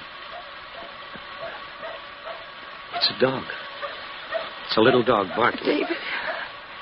I guess it's only a lost dog. Or Maybe there's a house nearby. Or the crazy woman.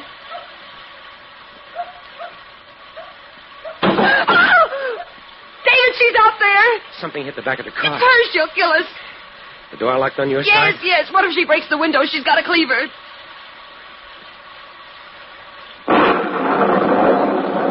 In that flash of lightning, I saw somebody. Is it the crazy woman? I can't tell.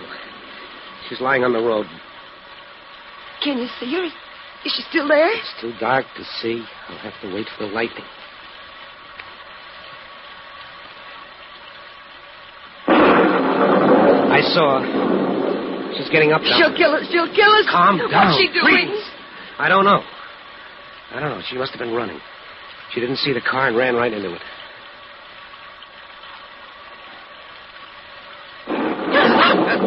She's at the window, David, right next to you.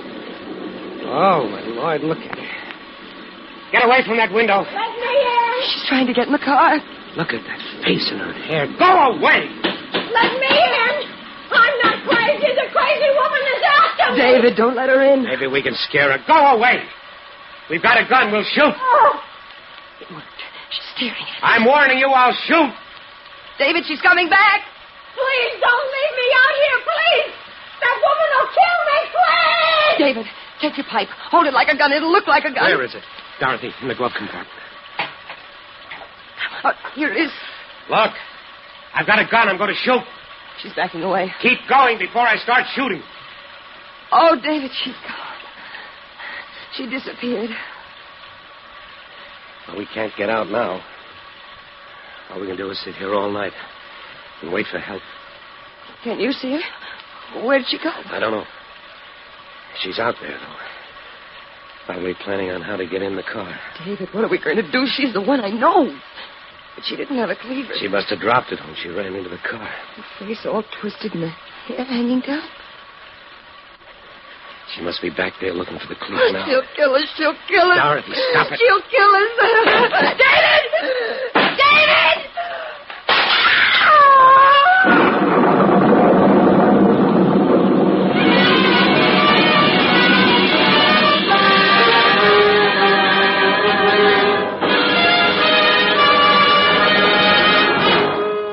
Autolite is bringing you Mr. Frank Lovejoy with Joan Banks and Jeanette Nolan in On a Country Road. Tonight's presentation in radio's outstanding theater of thrills, Suspense.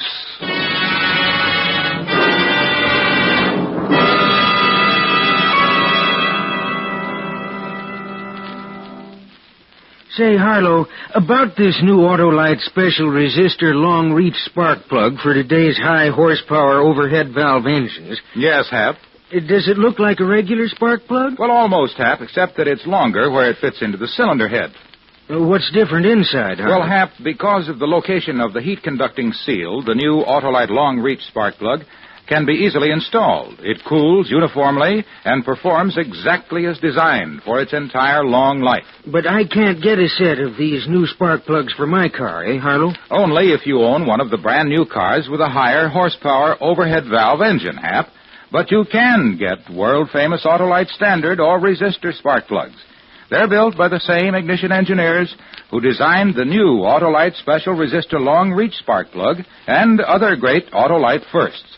When you insist on ignition-engineered Autolite spark plugs, you're getting the best money can buy, because from bumper to tail light, you're always right with Autolite. And now, Autolite brings back to our Hollywood soundstage Mr. Frank Lovejoy with Joan Banks and Jeanette Nolan in Elliott Lewis's production of On a Country Road, a tale well calculated to keep you in suspense.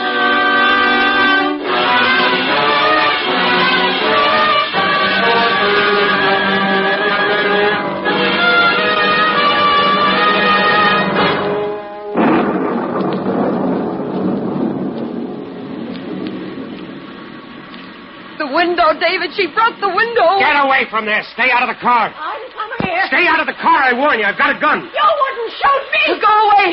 You're crazy. We know all about you. I'm not the crazy woman. Believe me. Let me in. Don't you do it, David. She's trying to trick us. Listen to me, please. I've been running in this awful storm.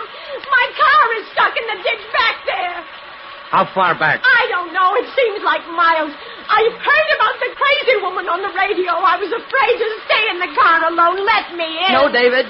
Go back to your own car. No, it's so dark and so lonely in this storm. I locked the door, but I was afraid I could see things and hear things in the darkness. I just couldn't stand it anymore. I got out and ran in the rain and... Oh, it's awful. That's why I look like this. It's the rain. I'm not the crazy woman. Let me in. Please, let me in. Dorothy, maybe she isn't the crazy woman. Maybe she's just scared and exhausted. No, David, she's the one I know. The crazy woman had a cleaver. Look, I'm not armed. The three of us would be safer together. She makes sense to me, Dorothy. We would be safer with one more person. Oh, David, I don't know. Let me in, please. Oh, I'm wet to the skin. I'm going to unlock the door, Dorothy. David. Oh. All right, get in. Make one move and I'll shoot you. So good to sit down. There's a blanket on the floor back there. Try to dry yourself off with it. The darkness and the rain. It was enough to drive me out of my mind. Try and rest. I ran and ran. All I could hear was feet chasing after me, hunting me. Just take it easy. Well, You live near here? farther out, near Restview. I used to live in Brooklyn. Restview. That's the mental hospital. I know. I'm used to the crazy people, but not at night in a lonely place like this. Not the kind who kill people. You live at Restview? No, just near there. David, we can't sit here not knowing. If we could get to a phone. A phone? Why? To call the police, get some help. No, don't do that. Why not? Why don't you want the police? Oh, I do. But you'd be killed. What do you mean? The woman should kill him if he goes away from this car. There's that dog again. Don't you hear it? Somebody's out there. There might be a house nearby. Maybe it's barking to be let in. It senses somebody. There's something out there. There's somebody. That's why it's barking. The crazy woman is creeping around out there. Quick, let's get away before we're caught. Look out, David. Let go of me. What are you trying to do? Start the car, quick. We'll get away. We're out of gas. Out of gas? You don't think we parked here for the fun of it, do you? It's a desolate place to run out of gas.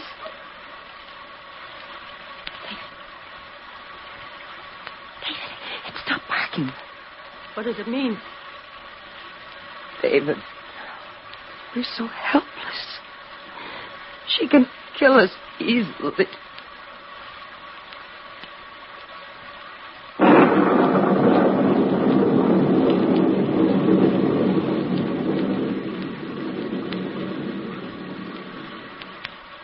You can't just sit here. We gotta get away. I'm not a magician, lady. I can't make gasoline out of rain. We can't stay here the whole night. You hear me? Let go of me. There's nothing I can do. Try something. Anything. Don't just sit there. She's scaring me, David. Stop her. Cut it out. You'll have us all in hysterics. All right. All right, I'm sorry. Look, I got an idea. Give me your gun. Why? Why? I'll tell you. I want it. Give it to me. David, what's the matter with her? Listen to me. I'm all right. But I can't sit here all night. I'd go crazy. Give me the gun. I'll go. I won't be afraid of the dark and the noises, the feet following me. I'll go, I promise you. But give me the gun. No. Now sit down. Please. I'll go. I promise. I can't stand sitting in the dark Can't like you this. stop her, David? I told you to shut up. If you don't, I'll make you get out of the car. Oh, you wouldn't. Not unarmed. Not into the woods again. Oh, you're nice people, aren't you? Or do you want me to leave so you can shoot me? Is that it? Oh, stop that. We're not going to shoot you. We haven't got a gun. It's only a pipe. Dorothy. A pipe? A smoking pipe? David, I'm sorry. Then you're unarmed. I'm sorry, David. It's all right. Why did you tell me you had a gun? Why does it make a difference to you whether I'm armed or not? I don't know you.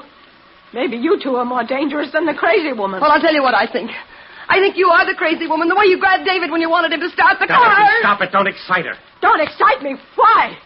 Maybe you think I'm dangerous. An old woman you took into your car. Two of you, and you're afraid of me. We're not afraid of you. Now sit back in that seat and don't try anything. I'm watching you all the time.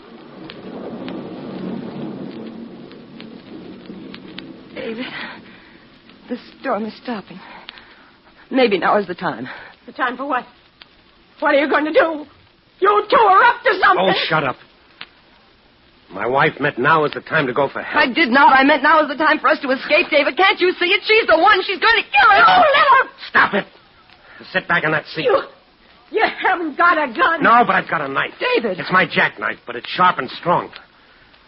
I don't try any tricks. All right. Threaten me. Watch me while that woman is out there. All you can do is sit and wait for her to make the next move. She can kill us like that old man and woman. It must have been on this same road. They were in their car, too. They must have let her in. We'll leave then. The three of us. We'll walk. We'll stay close together. See, we'll be quiet. Anyone hiding in the woods won't hear us. Don't you get out of the car, David. We'll be killed. How would we find our way? It's too dark. Oh, we'll find our way. Look out there.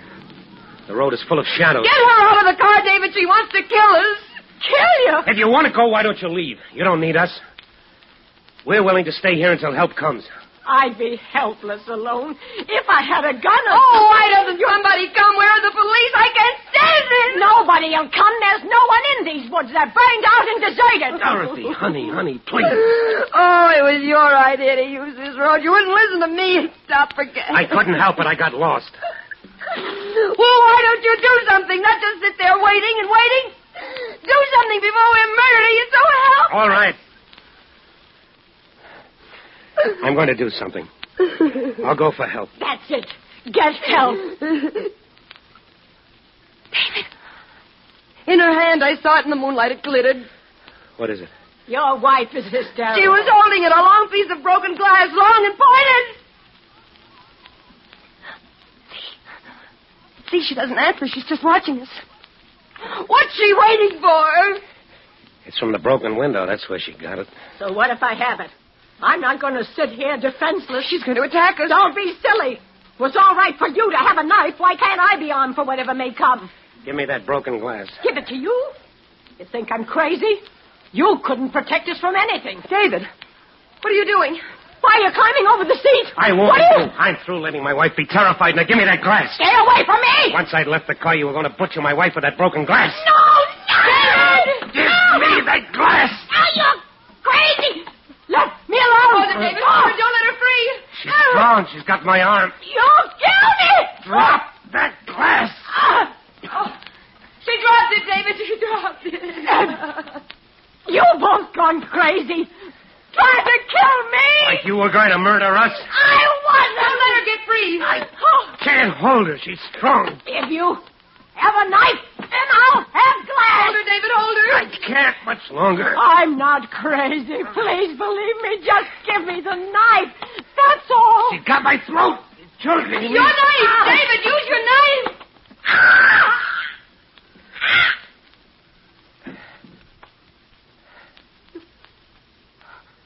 You killed her. David, you killed the crazy woman. I couldn't help it. She was choking me. You're covered with blood. She was going to kill us. Oh. Lights. The car is coming. Help's coming.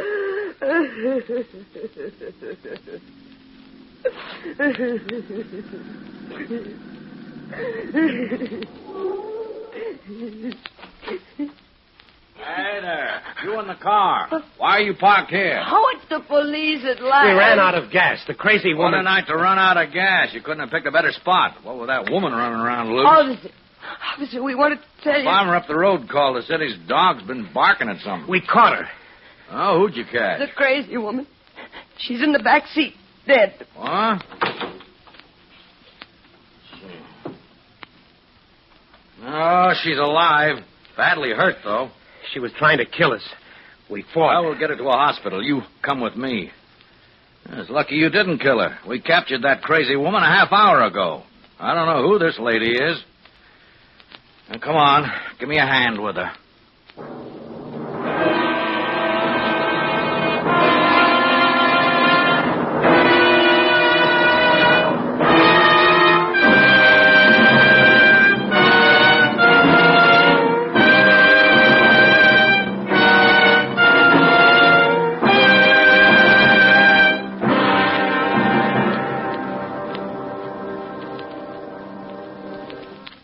Suspense. Presented by Autolite. Tonight's star, Mr. Frank Lovejoy. This is Harlow Wilcox speaking for Autolite, the world's largest independent manufacturer of automotive electrical equipment. In 28 plants from coast to coast, Autolite makes over 400 products for cars, trucks, tractors, planes, boats, and industry. These products include batteries such as the famous Autolite Stay Full, ignition-engineered Autolite spark plugs, both standard and resistor types, voltage regulators, wire and battery cable, Autolite Bullseye sealed beam units, and Autolite original service parts for all Autolite electrical systems. Autolite is proud to serve the greatest names in the industry.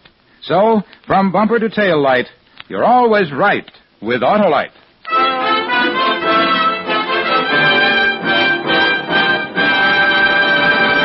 Next week, a story based on fact as we examine a city in terror of its life. A dramatic report which we call One-Man Crime Wave. Our star, Mr. Dana Andrews. That's next week on Suspense. Suspense is transcribed and directed by Elliot Lewis, with music composed by Lucian Morowick and conducted by Lud Gluskin. On a Country Road was written for Suspense by Walter Bazar. In tonight's story, Joan Banks was heard as Dorothy and Jeanette Nolan as the woman. Featured in the cast were Joseph Kearns and William Woodson. Frank Lovejoy will be seen starring in the forthcoming United Artists Technicolor picture, Beachhead. You can buy Autolite standard or resistor-type spark plugs, Autolite original service parts, and Autolite Stay Full batteries at your neighborhood Autolite dealers. Switch to Autolite. Good night.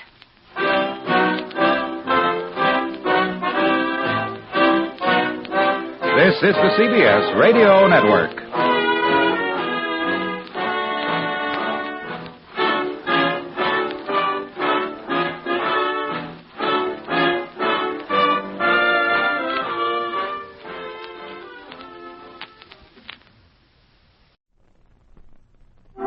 Suspense. Tonight, Mr. Dane Clark as star of Spoils for Victor, a suspense play produced, edited, and directed by William Spear.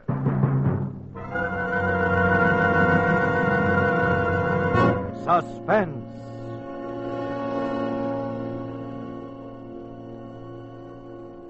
Can he talk, Doc? I wouldn't advise it. But... Maybe what you ought to ask is, will he talk? Oh, I thought you were asleep. Hi, Harry. Remember me, do you? You had me down to the DA's office enough times, so I oughta. I didn't talk those times either, remember? You ought to save your strength as much as you can, Mr. Rediger. Doc here thinks I'm going to die. Are you? I don't think so. I don't think I'm going to talk either. There's some questions we got to have the answers to. If we don't get them from you, Vic, we're going to have to get them from somebody else. Oh. What kind of questions? About those 2 slugs you got in your ribs, among other things. They're not in there anymore. At least that's what the doc tells me. All right, Vic. I'm sorry. Wait a minute, Harry. Yeah? Listen. I don't know how she feels about this. But if I talk, you gotta leave her out. Altogether out. Complete. See? That could be, Vic. You've always been a pretty right guy, Harry. Is that on a level? On the level, Vic. All right. Maybe you can sell it to pictures. Alan Ladd. You could call it The Gangster and the Lady.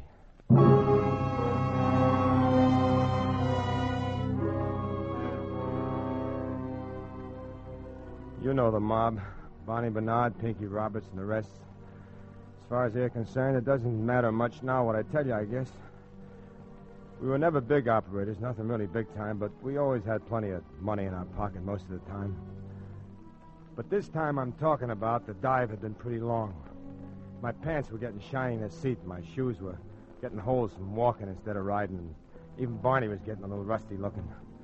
And this one day, he's sitting around the office with Pinky when I come in, and his chin is down around his belt buckle someplace. Hi, Vic. Hi, cutie. Hi there, what's new? I hear there's a depression on. Know anything about it? Ah, forget it. There's no money in it. Hey, they cut the phone off yet? He thinks he's kidding. Who you want to phone? A home relief? A dame. Bet you 3 to 1. That one what? What do you care? You ain't got it. Dames. Boy, I ain't never seen nothing like this guy with dames. They buzz around him like he was John D. Rockefeller. There you go, always looking at the seamy side. Some dames like you for what you are, not what you got. Sure, I know the kind. Your mother and your grandmother. Hello, is Madeline there? Yeah, I guess so. Victor Rudiger. Who's calling, some guy said. She's probably married. So what? She gave you the phone number, didn't she? Hello, Madeline. Yeah, remember? Say, who's the guy answer the phone? Oh, so you got a sense of humor, too, huh? The butler, she said. I just called up to say hello. I don't like to let these things get cold, you know. That's right. What are you doing with yourself? Well, now, for instance. I see. Hey, sure I would. Where do you live? Wait till I write it down. Okay, I'll do that. Goodbye now. Hey, where's a place called Whitford Way? Whitford Way? Yeah, you ever hear of it? Yeah, it's in Bel Air, Vic. Bel Air? Yeah. Hey, that's pretty big stuff, ain't it? Yeah, plenty. Say, you don't suppose she does have a butler, do you? Sure, there's a butler, all right. And she's the maid. What's she like, Vic? How'd you meet her? Well, I'm just walking along Vine Street, rubbing my last 2 nickels together. She comes out of a joint with her arms full of bundles. She bangs into me. She goes one way, the bundles go the other. I pick her up. So one thing leads to another. I buy her a cup of coffee, and I got her phone number before she decides to have another one. I scram, that's all.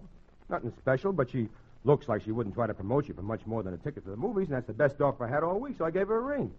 Come up and see me, she said. So I figure, what can I lose, right? Right. What's her name? Madeline what? Well, she didn't tell me, but the guy on the phone, wherever he was, he said it was Rawlins, Rawley, something like that. So what?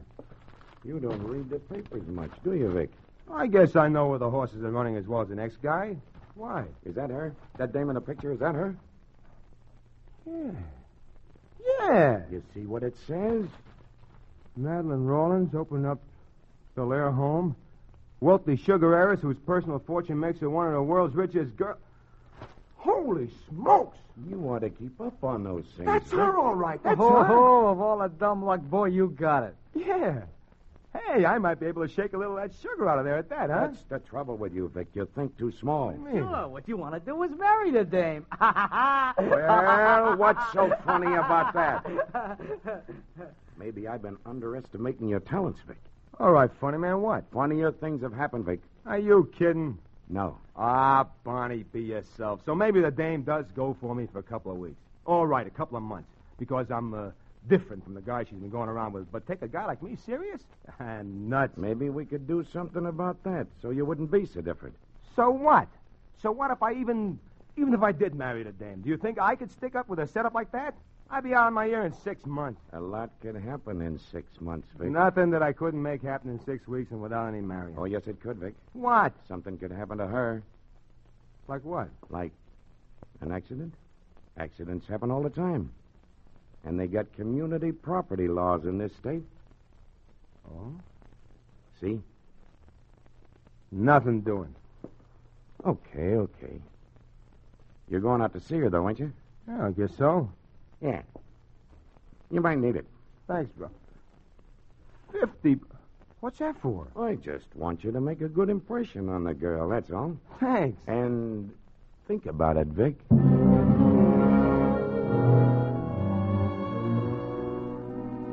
I did all right. I guess it's all I did think about the whole of that first afternoon I was out there to see her. I didn't see her again for over 2 weeks. Because that night, we decided. Barney put up nearly all the cash he had left. He bought me a car, a suite of rooms at the Ambassador, clothes. That's one of our very nicest numbers, Mr. Rudiger, and it looks just stunning on you. $185. Leave her see something that ain't quite well, so... shut up. We'll take it. Splendid. How about shirts, ties?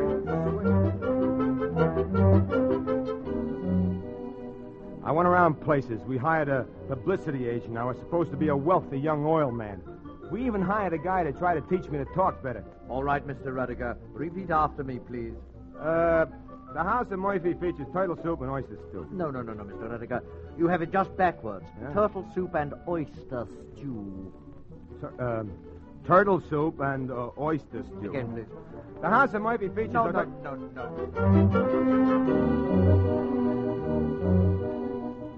After 2 weeks, I looked a little better. Enough to get by in small doses anyway.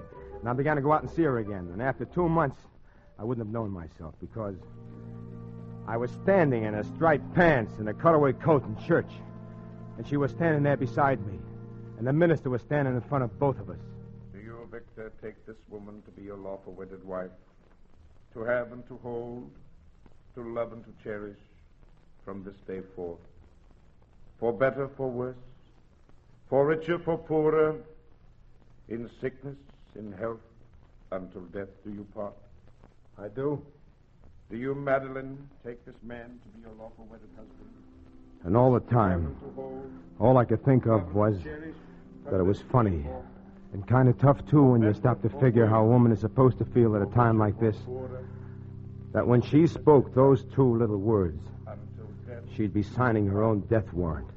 I do.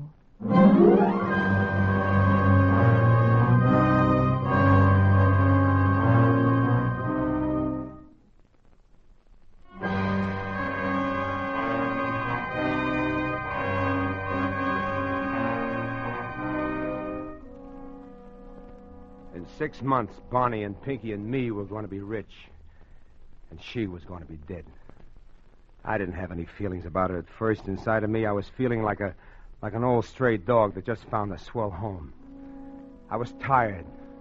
I hadn't known how terribly sick and tired the years of snarling and snapping for every bone had made me. And so at first, I just stretched my paws out to the fire. I lay around in the sun and enjoyed myself. I didn't even mind Madeline. Then after I got over feeling tired, something else began inside. Something began eating me. Just a little thing at first, but it got bigger. I didn't know what it was, except I knew it wasn't my conscience. I hadn't had one of those since I was 10 years old. But for a while, I thought maybe I was just missing the old gang, the old ways. But that didn't fit either. And then one day, we'd been married about 4 months then, and we were going out for dinner. I was upstairs getting ready, and I passed by her dressing room, and she was in there with a maid fixing her hair. Well, there you are. You better hurry if you expect to take me out anywhere. Yeah, I will. Say, that's a new hairdo, isn't it? It will be. You like it? Yeah, it looks kind of cute. Hand me the dryer now, will you, Marie? Yes, madame. What's that? An electric hair dryer. You've seen me use it before. I don't remember. Don't bother, Marie. I'll plug it in. You can go now. Yes, madame. Hey, wait a minute. You ought to be careful handling those electric gimmicks when your hands are wet that way. You can get... silly. I've been doing this. Madeline! Madeline! Get a doctor, Marie. Get a doctor! Oh, yes, monsieur. Then I was down on the floor beside her, remembering from somewhere that with people who had an electric shock, you gave them artificial respiration. I pressed my hands against her ribs, and I was talking to her without hardly knowing myself what I was saying. Madeline! Madeline, baby! Come on, baby, come on. Snap out of it. You're going to be all right, baby. You gotta be. Oh, please, baby, please. Hello, please, Vic. please. What happened? Oh, Madeline. Oh, I remember. Are you all right? Why, Vic, you're crying. Me? You're crazy. Oh, baby, baby.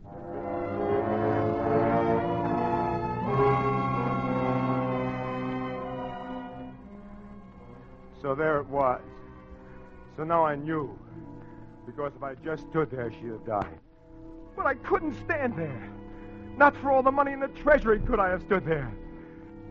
Because I was in love with her.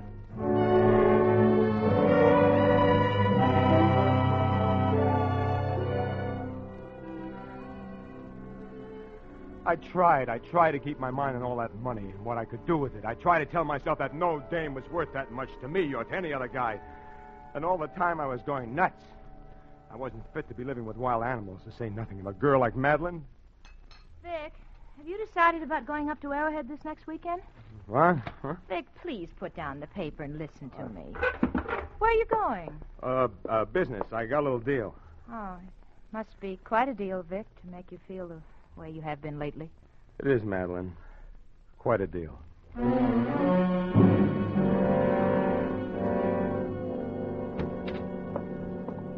Hiya, Playboy. How'd it coming? Hi, Bonnie.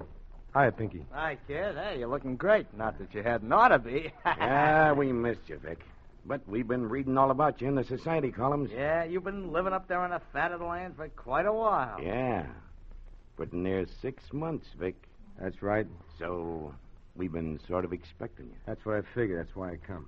And I hope you're ready to talk business, Vic, because We are. That's why I'm here. Okay. So we start talking. Listen, Barney, look, wait a minute. Suppose I figured out a better way. A better way to what? A better way to get dough out of the setup. How much dough? Maybe $1 million. $1 million? Are you kidding? What's the matter with $1 million? Nothing. Only my way, we get about 10 times that much, and that's what we're in this for, and that's what we're going to get, see? I might even be able to get more than $1 million in time. You're not trying to tell me you're getting soft, are you, Vic? I don't like murder, that's all. And you wouldn't try to tell me you're falling for the dame, would you? Well, what if I did? Because I wouldn't believe you. I've known you for a long time, Vic, and I know you ain't that kind of a guy. No, I wouldn't figure it that way, Vic. No. I'd figure that maybe you were getting away with it up there a lot better than you expected, and you didn't see no reason for not hanging on to the rest of the dough. All be yourself. Oh, no. I don't like murder, Barney. Maybe you don't. I can see how maybe you wouldn't. But I put my dough into this. I put my brains into it. It's the biggest thing that anybody's ever pulled. $10 million. And I ain't taking any less. It's my way or else. Well, what about it? Okay. It's better. Got it all figured out? For the accident? Sure, a burglary. Pinky here breaks in. You and her hear the noise. You go down and find Pinky at the wall safe. You got one, haven't you? Yeah, in the library. So you catch Pinky and you shoot. Only you hit her. I do. Why not Pinky? No. If it's an outside job, they'll keep looking for the guy, and that might find him. And if you do it, it's an accident. Open and shut. No more trouble. You like it? Sure, it's great. You got a gun, haven't you? Registered to you? Yeah, up at the house. Use that. Want to set a time? Sooner the better. Friday night? Friday night. Okay, Pinky? Sure, anytime. Check with me Thursday, okay? Okay. And Vic? Yeah? When you shoot, don't miss.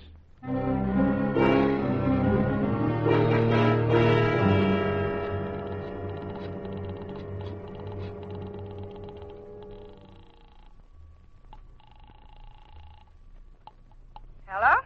Hello, Helen. Yeah? This is Vic. Victor Rudiger. Vic! Why, you old so-and-so. I never thought I'd ever hear from you again. Look, Helen, I want you to help me. Why, sure. What is it? I wouldn't ask you, Helen, but I'm on a spot. Yeah, I was on a spot once, too, remember? What do you want? You're a good kid, Helen. Now, listen. I can't tell you over the phone, and don't talk to anybody. Not to anybody until I tell you. But what are you doing Friday night? Whatever you say. Okay, I'll be in touch with you. Remember, Friday night.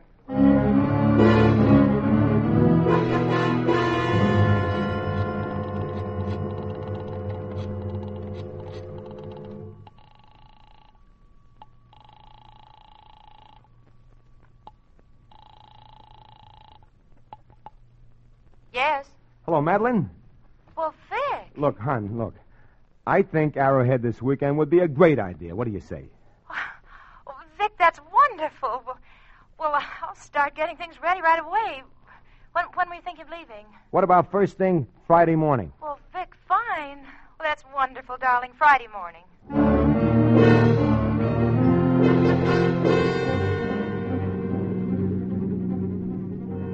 It's about 90 miles to Arrowhead, and I usually make it in 2 hours easy the way I drive. But this time, I guess my mind was on almost everything except my driving.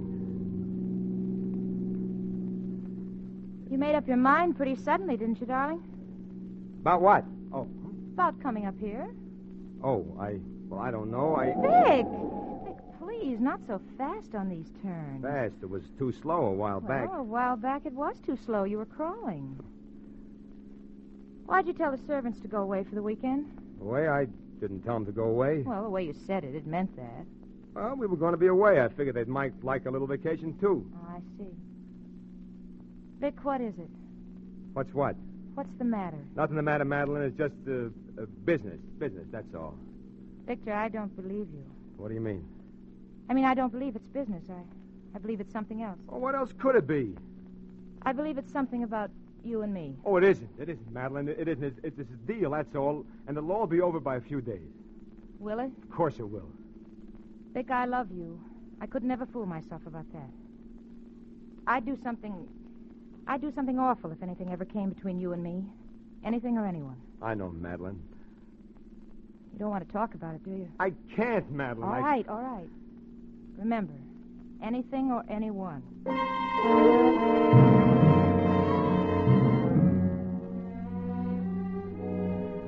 We got up to the cabin around noon, and I helped her unpack, and we changed, and I moped around a couple of hours stalling.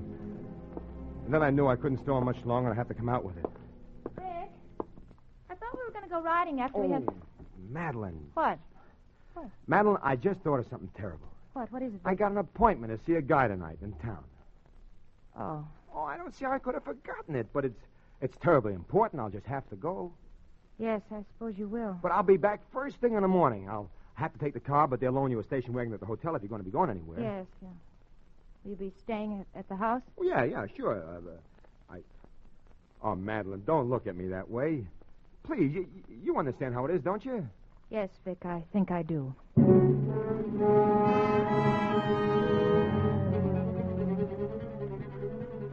I drove on down feeling like the world's worst heel and scared and excited, too. I called Helen and told her how to get out there and where to leave her car and how to get in without anyone seeing her in case they were already watching a joint. It was good and dark, about 8 o'clock when I let her in. Am I on time? Sure, swell. Boy, what a dump. Yeah, it's quite a place, isn't it? It's awful empty, though. I had an idea it was kind of a party or something. It is, kind of. The people I'm expecting will be along later now. Come on up this way. Gee, knew you'd married into the gravy, Vic, but I didn't know it was anything like this. You come in here. Now, what's this? Bedroom, dressing room.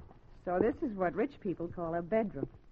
Look at the mirrors. Yeah, look. Helen, can you put your hair up over your head? Huh? You know, that sort of crown business on top? Oh, like this? Sure. Yeah. Is that part of the act? Yeah, that's it.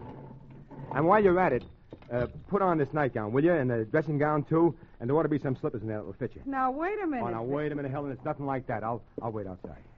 Vic, it isn't one of those divorce things, is it? No, like I said, it's a sort of a gag. Okay. You're the doctor. And what's that? Phone. Aren't you going to answer it? Probably isn't important.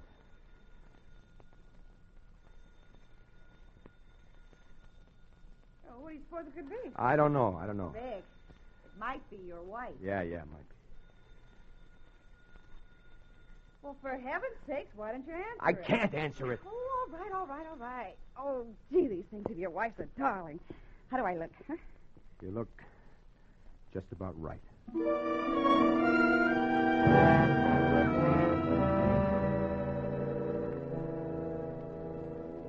I hated the part about Helen, but I knew I didn't stand a chance in the world of getting Barney inside unless he thought he was seeing Madeline. He'd never seen her except from a distance, and that lousy newspaper picture.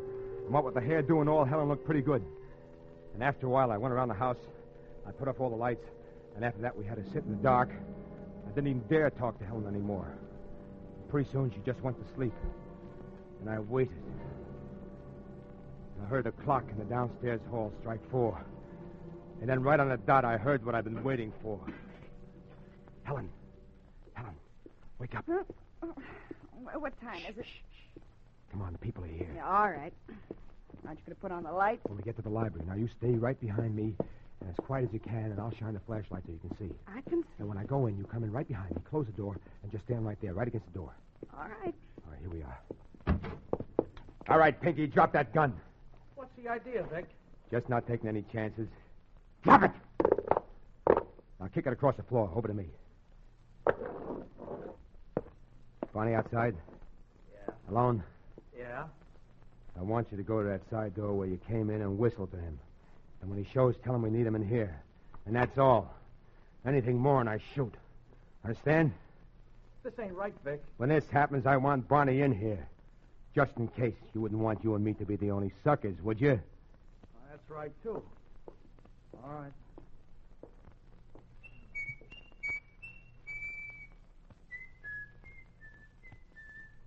Hey, Barney, we need you. He's coming. Vic. Take it easy, baby. All right. What Put up your hands and keep them up. What's the idea? You better go outside, baby. Yeah, all right, Vic. That ain't your wife. Close the door after you. What is this, the old double cross? Yeah. The old double cross.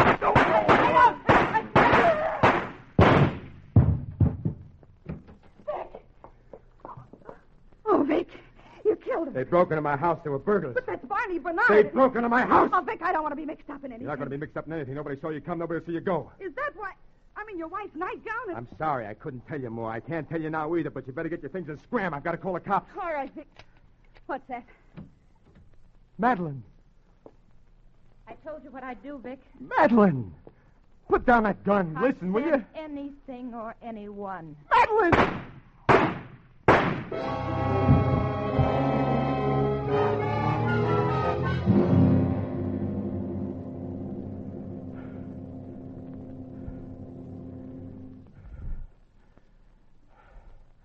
There it is, Harry.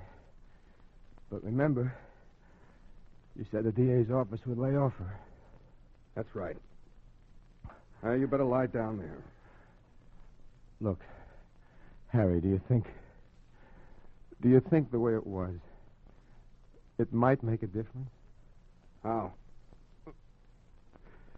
To her? Yeah, Vic. Yeah. I think it might.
This is the Armed Forces Radio Service.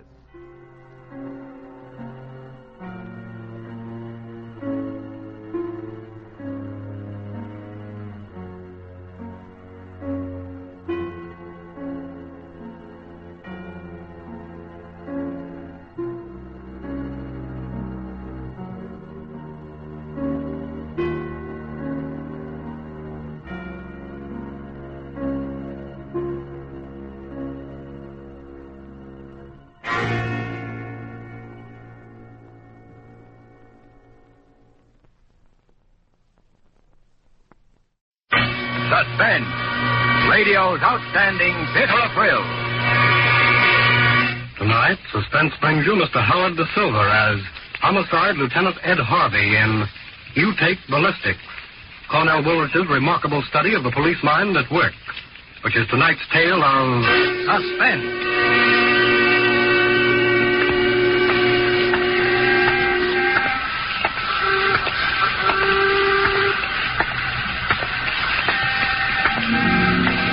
By this time, it was night, pretty late. I walked down toward the apartment on the opposite side of the street, like I had a dozen times before that day. This time I had to count the doorways. I knew Cass was on the 10th one down from the corner. I knew he was there, but I knew I'd never see him. It was too dark, and Cass was a lot too smart. Hi, Lieutenant. He made me move you? Not a move. How about the back way? No. Peters is covering that. He'd leave us know. Anyway, you know he's still up there. Every little while you can see his shadow against the shade. There, see? Yeah. Got a match? Huh? Match? Yeah. Hey, look, Lieutenant. Did you get any orders, or do we just stick around? Myself, I think he's setting for the night. No. This isn't getting us any place. I'm going to make the pinch. Now. Come on up with me, see what we got. Sure. Oh, boy, it's good to stretch. My gams were killing me. Yeah, I know. I done plenty of steakouts myself. Anyway, it was warm tonight. Yeah, that's always a help. Hey, you know what I think, Lieutenant? What? I think that guy's waiting for something. Or someone. Yeah? Like who? Us. He's wise, huh? He's smart, pretty smart. I don't like it.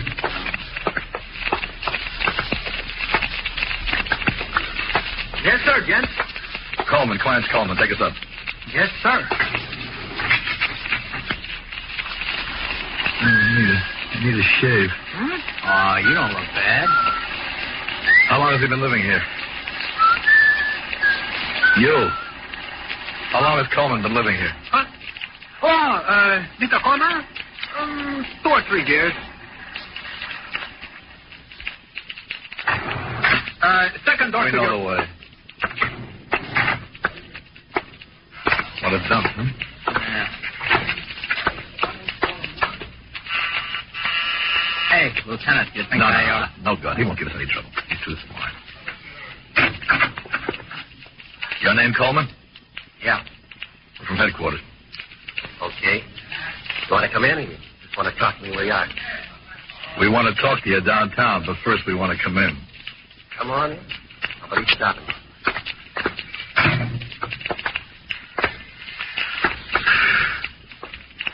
Look around, Cat. Yeah. Suppose you guys got a search warrant. I suppose you got a witness that we don't. Go ahead. Look. I want you to know I'm not dumb, that's all. Sure, I know. You're smart. I was doing a crossword puzzle. You don't mind, do you? Oh, go right ahead.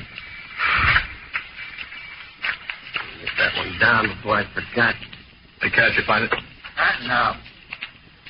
You own a gun? Why, sure. Where is it? Down look in the bottom drawer of the bureau, and they're under my winter underwear. Cat, you hear that? Yeah. I got a license for it, too. You fired it lately? Yeah, sure thing. Yeah, I got it. Uh-huh. Here she is, Lieutenant. Forgot you don't rub off any prints. I told you he was smart. Maybe too smart. 38, one shell gun. When'd you fire it last? Right last night. Why should I lie to you? You're going to give me the nitrate test as soon as you get me downtown anyway. Right last night, huh? Right into Edmund Lombard's body? Wrong. Into the floor. Here. You get all your answers, don't you? Well, I know what I know. Can't do any better than that for my own brother. If you fired it into the floor, where's the crease? That little scatter run? Uh-huh. Kick it aside. See it? I can do better than a crease. You dig in with your penknife, you can probably get the slug. Now, let's have a look. Hey, what are you doing that for, Kaz? This guy's just making a chump out of you. Maybe. We better have the slug just the same, Lieutenant. All right. You, take your hands out of your pockets and get your favorite hat and start moving toward the door. You're coming with us. There we are. Can you buy me? Did you get it? Yeah. It's a 38, all right. Am I under arrest? If you gotta have a name for it. No, not yet. You're just a guest for the department. For the rest of the night. And get to work, I suppose. Now, take him down the stairs, Cass. I want to talk to the kid on the elevator for a minute. Yeah. Hey, Cass. You got any more of that gum? Oh, yeah. Sure, Lieutenant. Here you are. All right. Come on, you. All right. Let's go.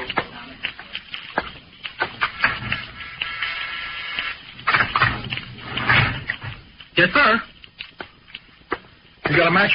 Oh, sure. Huh. Hey, could a gun go up anywhere in this building last night? Sure. His did. Coleman? Yeah. The people downstairs telephoned me, so I had to go up there. He fired into the floor by mistake. He was plenty scared.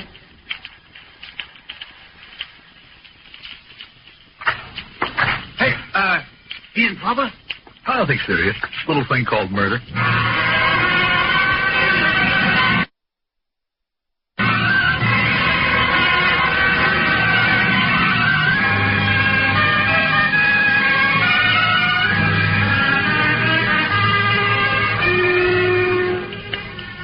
I've been on the force for quite a while. I've made my share of arrests, big and small. Little punks and chiselers, and big-time racket men. Crazy wild-eyed killers. I never made a pinch that looked better and that I liked less than this Coleman. We had everything. We had to make the pinches. Yet I knew it was going to turn sour the minute I walked into that apartment. And a sour murder after something I personally don't care for. We didn't take him downtown. We took him to a little precinct house on the west side. We didn't book him. We just tossed him in the back room and let him wait. Leffinger, my boss, got there about 10 minutes later. Bring him in? Yes, sir. He's in back. Here's his gun. He claims it went off into the floor last night by mistake. Beat us to the paraffin test, huh? Well, he could have framed it that way after he killed Lombard. Yeah, he could have. Here's the slug, Captain. 38. Yeah. Turn the stuff over to ballistics. Yes, sir. Hey, Cap. Huh? You give me a light, will you? All right, here. Any report on the one they dug out of Lombard? That's probably on his way now. Who are these two guys? The night elevator man that took him up to Lombard's apartment, and the night counterman at a lunchroom about a half a block away. They recognize him? Positive. Well, it sort of worked. Sergeant. Yes, sir. We'll want to spring these witnesses on them. One buzz, send in the elevator man. Two does a buzz with the other guy. Okay, Captain. You wouldn't keep me sure all night. You think you'll sweat? You? No. All right. Sit over there, Coleman. Here. Put the light on the mobile. Yes, All right, Coleman. Suppose you tell us what you did last night. Beginning of when? Beginning when you left your apartment. Well, I went out about 9 o'clock. I walked over to 23rd and 7th. There's a cigar store there. I made a phone call. Who to? Edmund Lombard. So you did contact Lombard? Sure. Did I say any different? Go ahead. You know Lombard's racket? You tell us. Collected bets on the nags. Only the long shots he wouldn't turn in. He never came in anyway, so who knows the difference. Only this one time, I get a tip on one that comes in at 20-1. Lombard can't cover, he lands. I just catch up with him last night. On the phone, I tell him I want my dough. Tell him to meet me in an hour. Did he beat you? I didn't give him a chance. I went up to his place. You went up to his place? Sure. There's no percentage for me to lie. I know you got me placed up there. So you went up to his place? Yeah. It was already packing, getting ready to lam again. He kind of laughed and said, "You can't blame a guy for trying." I said, "I want my $2,000. Okay. You win." He asked me for a receipt. I can't come at him again. Fair enough. I write one out for him in a hotel stationery. Wind it up. Let's see how good you can make it. That's all. So, he begins unpacking. Figures he might just as well stay where he is now. And I leave. So, that's how it was. Sure you didn't leave out anything? No. Why'd you leave out about killing him? Because it belongs out, because I didn't. You didn't have a gun on you when you went up there. Oh, yeah. Sure I did. Why'd you take a gun if you didn't plan to shoot him? So he wouldn't pull one on me. Think a guy like Eddie Lombard is going to cough up $2,000 just like that? Unless he has to. Don't lie to us. When we bring you in here, we want the truth. You shot him first and collected your dough afterwards. No. And then you wrote out your receipt to a dead man. That's how it happened, isn't it? Answer me, isn't it? No.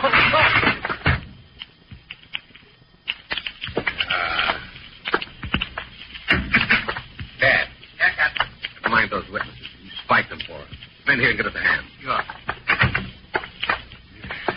Okay, bring him out. All right. Come on. Come on, will you? Get up there. Why do we give you something to pass out about? All right, now. Why'd you tell the night man that Lombard was staying and not to bother about his luggage? Because I was afraid he'd go up there and Lombard might think it was me again and take a shot at him. Because he was dead in there, and you wanted to get clear of the building before he was found. If I did, I didn't go there. Stayed in the coffee shop down the block. 15 or 20 minutes after. Look, what'd you do with the money you took off him after you killed him? The dough he gave me. Put it in the bank first thing this morning. All right. Take over, Cass. Right. Come on, Hobby. Wait a second. Wait till I wash my hands, man. I need a shave.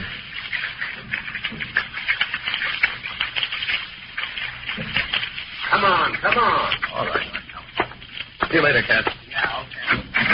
All right, now, If I'd hang around in there much longer, liable to hurt him. See what I mean? Yeah. How come nobody heard the shot? Well, the people next door were out, and down below they were asleep. I don't like it. You notice how he beats it with a punch every time. You got witnesses for everything except the killing. Which all adds up, but we got nothing but circumstantial. Wouldn't stand up and talk for 5 minutes. Yeah. Well, maybe ballistics will tie it up for us. Yeah, maybe. What's the matter? Don't you believe in ballistics? Sure, but you heard the guy. He's got every other angle covered. He's not going to slip up on anything as obvious as ballistics. Don't you think he's guilty? I think he's guilty.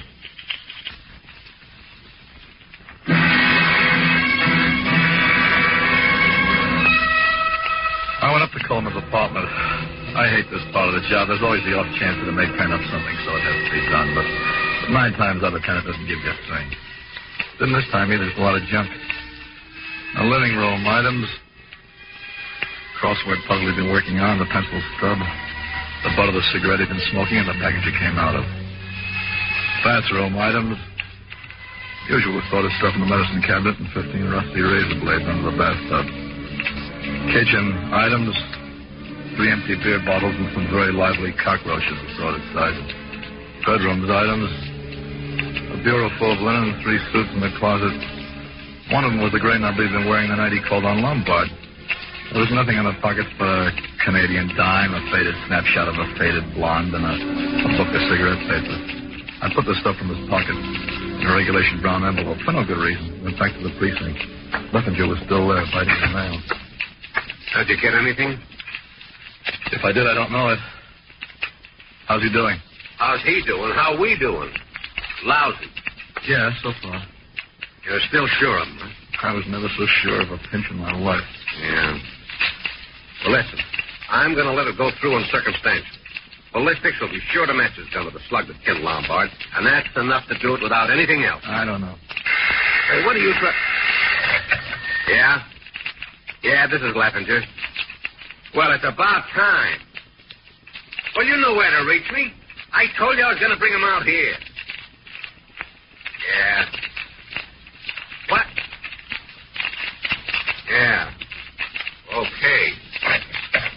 Ballistics. Coleman's gun was a .38. I know that. You know that? Well, then maybe you know that the slug they took out of Lombard was a .32. So now what do you know? That does it. Yeah, does it all right. No, I don't mean that. I mean he's our meat. He's the guy. You can't tell me different. I'm not telling you different, but ballistics is. Ballistics don't lie. You setting yourself up above ballistics? You take ballistics, I'll take human nature. That don't lie either. If you mean he did with a .32 and then dished it, you're wrong. I know he didn't. I know. Otherwise, you wouldn't have shot that slug in the floor. The slug in the floor was a .38. Listen, Cap. I've called on aldermen, yeah, and state representatives, too, and even they get a little scared when you say headquarters. But not this guy. He was waiting for it. He was calm. He was doing crossword puzzles. He was too calm. He's too smart. He's got everything covered. He's been ahead of us all the way. He's our guy, I tell you. He's our guy. He's our guy. He's our guy. Well, go out and prove it, then. Look, don't take it out on me. I feel as bad about it as you do. Yeah? Well, you're the guy with all the big ideas. Go on out and do something about it. How long do you give me? Tomorrow morning.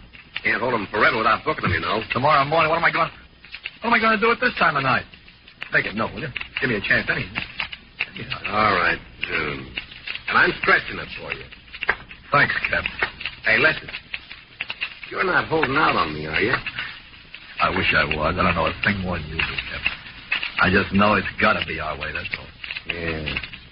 Hey, I think I'll take another look at him before I go.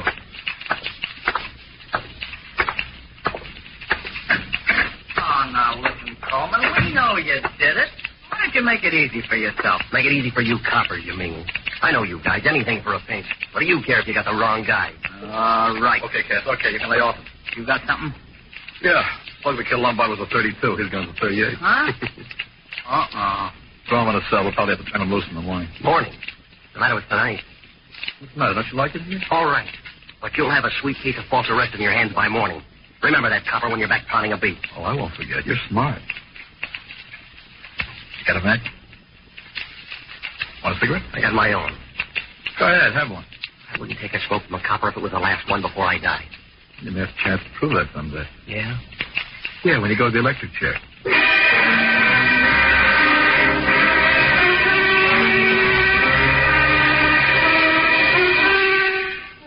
That sounded good, but I wasn't too sure. Well, they say every criminal makes at least one mistake. Well, I wasn't too sure of that either. All I was sure of was that he'd done it. So there had to be some way to prove it. First, I went back up to his apartment. I went over the joint with a fine-tooth comb. Nothing. Then I thought of that suit in the closet. I got it out of an over inch by inch, and I turned the pockets inside out. And right there was where I found something that gave me an idea. Or rather, it was what I didn't find that I should have. I went out to Coleman's kitchen and made a pot of black coffee, and I sat down to think. And the more I thought, the better I liked it. It might not mean a thing, it might not even be possible, but it was all I had. So, the next stop was headquarters, and the pistol range in the basement. By the time I got through there, it was daylight. 7:15, I was waiting outside that cigar store at 23rd and 7th where Coleman had made his phone call, the Lombard. It was run by a little guy named Truhoff. We questioned him before, but this was different. The store wasn't open yet, but funny, it seemed about an hour and a half. I saw him, Truhoff, come puffing down the street. Well, Lieutenant, you're the early bird, huh? You're late. Late. What time you want the cigar store should open? For middle of the night. Come on, let's go inside. I want to ask you a couple of things. More questions. Didn't you ask me already everything but my grandmother's middle name? Yeah, I forgot that. That's why I came back. All right. So now what? About this Coleman. When he was in here that night... Sure. He telephoned from the booth back there. How can I hear what he says from way up here? I don't care about that now. He used to buy smokes from you, though, you said. Yeah, that's right. Every day almost. Any particular brand? Sure. Always the same. For 2 years. See here. Always machine-made cigarettes, huh? Always. Why not? Now, listen. What did he buy from you the night he was in here phoning? The same. Why not? You're sure he didn't buy these? Huh? Wait. Yes. You know, if I didn't see them in your hand, I wouldn't ever remember. Cigarette paper. For a change, he said. To cut down expenses, he said. First time he ever bought them. Did he buy any loose tobacco to go with them? Well, let me see. No, I don't think he did. But he didn't ask me, so I figure he's got some already, huh? All right. You can give me some now. Oh, sure, thanks. And give me some matches, huh? Oh, sure, help yourself. Hey, what is it all of a sudden with you, Lieutenant? You look like you just swallowed the cat that ate the canary. You're all right, Pop. I'm going to fix you up. Yeah? Yeah, to be a witness at a nice big murder trial. Free.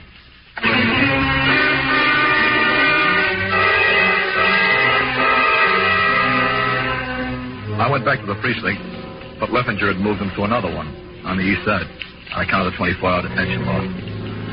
That took more time to locate him, but that was one thing I had plenty of now. I was either in with what I had, or I was out.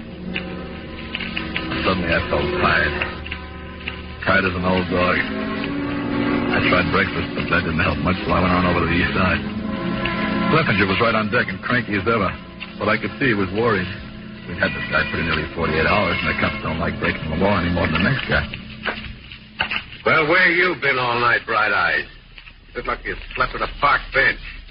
I didn't sleep any place. I've been using my brains. Why didn't you leave word you were going to move him? What's the difference? His next move is out. His next move is arraignment after what I'm going to show you. Wait, I'm just in the mood for lantern slide. Let's have him in, huh? Bring him in, John. Okay, Captain. Now, first I want you to watch how he rolls a cigarette. What are we doing now? Playing parlor games? Just watch him, that's all. And remember, I found these cigarette papers in the pocket of the suit. The suit he wore the night he went to see Lombard. Well, I suppose he gassed him to death with cheap tobacco. Here he is, Captain. Oh, the Rover boys. You guys woke me up just to move me to another hideout. Why don't you get wise to yourselves? You know you're going to have to book me or turn me loose sooner or later. All right, forget it. We're turning you loose. All we want you to do is to sign a waiver that nothing happened to you. Nuts. I signed nothing. Take it easy, will you? We got the guy that did it. Yeah? Yeah, you got nothing to worry about. We just don't want any suits for false arrest, that's all. Yeah, well, you took the words right out of my mouth, Copper, because my first stop after here is a lawyer. Now, wait a minute. Let's talk this over. Smoke? No, not one of them. Yeah. Don't you smoke these? Sure. Here's some tobacco. Go ahead, roll them. Thanks. That's not the way. I'm a little out of practice. A little out of practice, he says. Don't look to me like he'd ever roll one before in his life. Is it to you, Cap? All right, so send me to the chair for that. Just the same. He bought these cigarette papers the night he went to see Lombard at the cigar store where he phoned, where he bought all his smoke. The first time in 2 years that he ever bought any. And no tobacco to go with them. Not a shred of loose tobacco in any of his pockets. Now, why do you suppose he bought those cigarette papers that night? You're telling it. I'm listening. Are you listening, Coleman? You're talking in your sleep. I'll tell you why he bought them. Better than that, I'll show you. Here, loan me your gun again for a minute, will you? Yeah. 38, right? Right. Same caliber as Coleman? That's right. Now, here's a 32 caliber bullet. The same caliber as the slug that killed Lombard. You want to see it? I know a 32 when I see it. All right. Now, we take the 38 bullets out of your gun. And now we take this 32 bullet and about 3 of these cigarette papers. We double them over, wrap them around the bullet. And see how snug that 32 fits into your 38 gun now? Well, I'll be a... Now watch. Now watch how a 38 gun will fire a 32 bullet. I'll put it on the baseboard over there. That's ballistics, Cap. How do you like it? Ballistics. Ballistics. You take ballistics. I'll take human nature every time.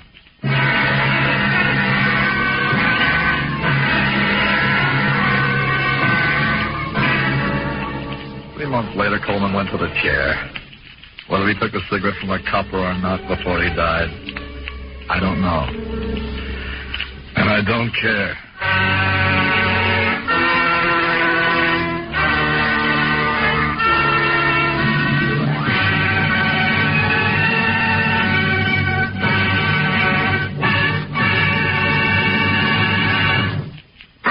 Suspense, radio's outstanding theater of thrill.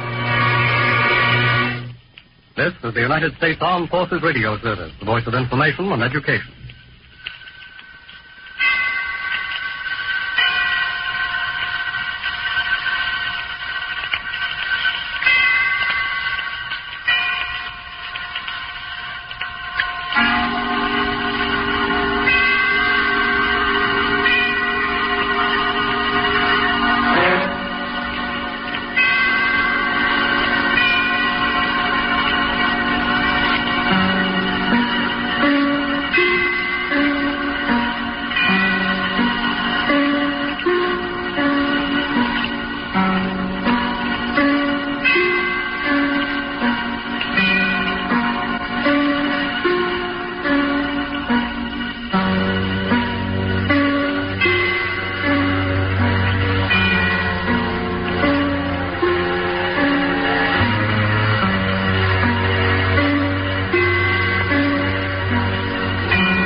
Presented by Roma Wine, made in California for enjoyment throughout the world.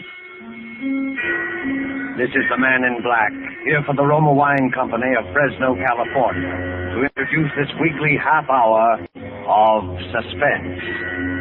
Tonight in Hollywood, Roma brings you the MGM star, Mr. Charles Lawton.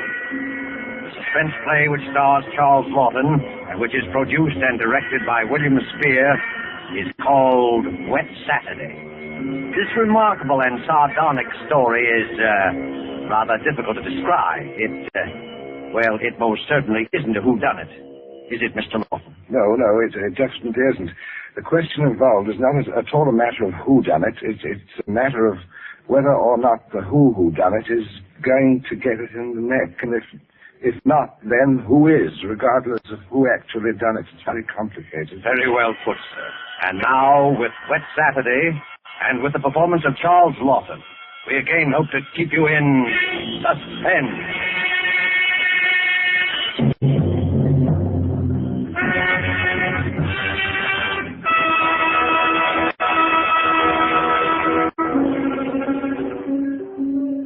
On this rainy afternoon, we should like you to meet the Princey family and their visitor. They are, of course, at home. Mrs. Princey, daughter Millicent, George, the son and heir, sprawled on a couch, And finally, Mr. Princey, biting on a dry pipe. Their living room is dull and overstuffed. Rain beats at the windows. They are any middle-class family at home on a wet day, except for one small item. As you sit with them in the living room, you can see through the door to the sun porch a pair of men's feet encased in high black shoes. They look like the feet of a tourist. There is a tenseness in the room. The air is charged with excitement. But the feet are very still.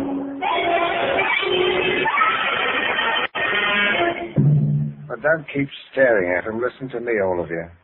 Don't you see? They'd hang her. That's what they'd do. They'd hang her. Oh, Fred, it's too awful. It's catastrophic. A supposedly sweet, gentle, intelligent girl, respected and loved by the whole village, doing a thing like this. Think of the publicity and the disgrace. Do you think I'm going to resign from the bench, the vestry, and sell out and live in some foggy hotel abroad? Oh, no. No. Oh, no. I'll kill myself. I will. Don't be a fool. Any more than you have been, the governor and me. Will you be quiet? Wouldn't be so bad if it were you, George. Everybody in the village knows you're not responsible. Get off that couch and sit up in your spine. You might be of a little use here if you could think. What did I say, Governor? This isn't my funeral. Shut up. As long as I can remember, George, you've been a trial and tribulation to me. Oh, I can't stand it. I can't stand it. You've got to stand it, my dear. And keep that hysterical note out of your voice. Dear? Yes. Yes. We're talking about the weather. Now, George. Yeah? George, if he fell down the old well, say, striking his head several times, what about that? I really don't know, Governor. What about it? Don't be an ass, George. I'm asking you to think. He'd have had to hit the side several times in 30 or 40 feet. It's all the correct angles. No, I'm afraid not. I'm afraid that won't do it. Oh, we'll have to go over it all again, Millicent. Oh, no, Father. No, I couldn't. Millicent, we must go over it all again. Fred, you're torturing her. Oh, face facts, Mater. With him lying there, no use pretending it's a picnic. It might hang you, Millicent. Oh, do stop that shaking. Stop it, Millicent. Stop it. You must stop it. You must keep your voice quiet, Millicent. We are talking about the weather. Now we will proceed. I can't. Not with those feet there. You should have thought of that, Millie. I'm not moving her. Shut up, George. And stop shuffling your feet. Now, Millicent, look at me. And answer me truthfully. Do you hear? Answer me. You were in the croquet court? Yes. Who knew you were in love with this wretched curate? The whole village knows. They've been secret about it in the pub for the 3 years past. Shut up, George. Millicent, we continue. You were on the croquet court? Yes. You were putting the croquet set into its box? Yes, it was starting to rain. I was carrying the balls and mallets into the sun porch. The box was there. You heard someone enter the garden gate and come across the yard? Yes. Could you see who it was? Not at first. I was going into the sun porch. I threw down all the mallets but the red one and turned round. And it was Withers? Yes. So you called him? Yes. Loudly? Did you call him loudly? Could anyone have heard? No, Father, I'm sure not. I didn't really call him. I just spoke his name. He saw me as I went to the door, and he just waved his hand and came over. Now, can I find out from you whether there was anyone about, whether he could have been seen? I'm sure not, Father. I'm quite sure. So you both went into the sun porch? Yes, it was raining hard then. What did he say? He said, "Hello, Millie, and excuse his coming in the back way, but he set out to walk over to listen." Yes. And he said, "Passing the park, he'd seen the house and suddenly thought of me. He thought he'd just look in for a minute. He had something to tell me." Yes, go on. He said he was so happy he wanted me to share it. He'd heard from the bishop he was to have vicarage, and it wasn't only that. It meant he could marry. And he began to stutter and get all confused, and because I thought it meant me. Don't tell me what you thought. Tell me exactly what he said, nothing else. Yes, don't forget that. Well, oh, dear. Stop crying. It's a luxury you can no longer afford. Tell me what happened. He said, no. He said it wasn't me. It's Ella Bragdon Davis. sorry and all that. Then he went to go. And then? I got mad. He turned his back. I had the red mallet of the croquis set in my hand. I'd forgot to drop it in the box when I came, and I was just... Did you shout or scream? I mean, as you hit him? No, I'm sure I didn't. Did he? Come on, speak up. You've got a tongue in your ear. No, Father. And then? I threw it down. I came straight in here. I went to look for Mother, and that's all. My poor dear. And you're sure no one else was about? No one. Leave the child alone, Fred. Not such a child, Mater. Oh, Millie. I had no idea. George, you keep quiet. I'm thinking. You see, George, he probably told people he was going to list, and certainly no one knows he came here, for he didn't decide until he crossed the park. He might have been attacked in the woods. We must consider every detail. A curate with his head battered in. Oh, don't, Father, don't. Oh, shut up. A curate with his head battered in. A curate with his head battered in. Well, who would want to kill widows? Who'd want to kill widows? Well, I would. Let's say that. How do you do, Mrs. Princess? Well. Sit down. You mustn't get up for me, Mrs. Princess. You are the Millicent, my word. I'm just being neighborly on a bad day.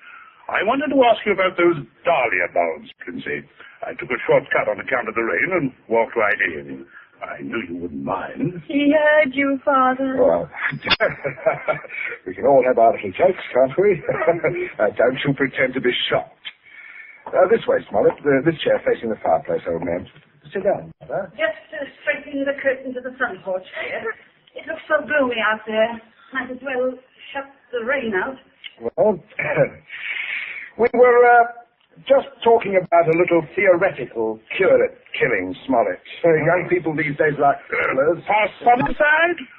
Justifiable personicide. You heard about Ella Bragdon Davis? I should be a proper laughing stock. Why should you be a proper laughing stock, Smollett? I had a shot in that direction myself. Did you? She half said yes, too. Hadn't you heard? She told most people. Now I look as if I were jilted.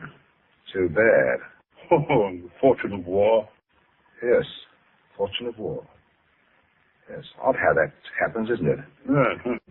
Sit down, Smollett, old man. Mother Millicent, would you console Captain Smollett with your best light conversation? George and I have something to look at outside. The rain, you know. It's very bad, very bad. Come along, George. Right, Governor. Perhaps we'll need raincoats. Huh? Oh, I don't think so, George.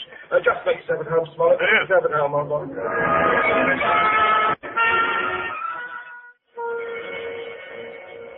A cigarette, Captain Smollett. Thank you.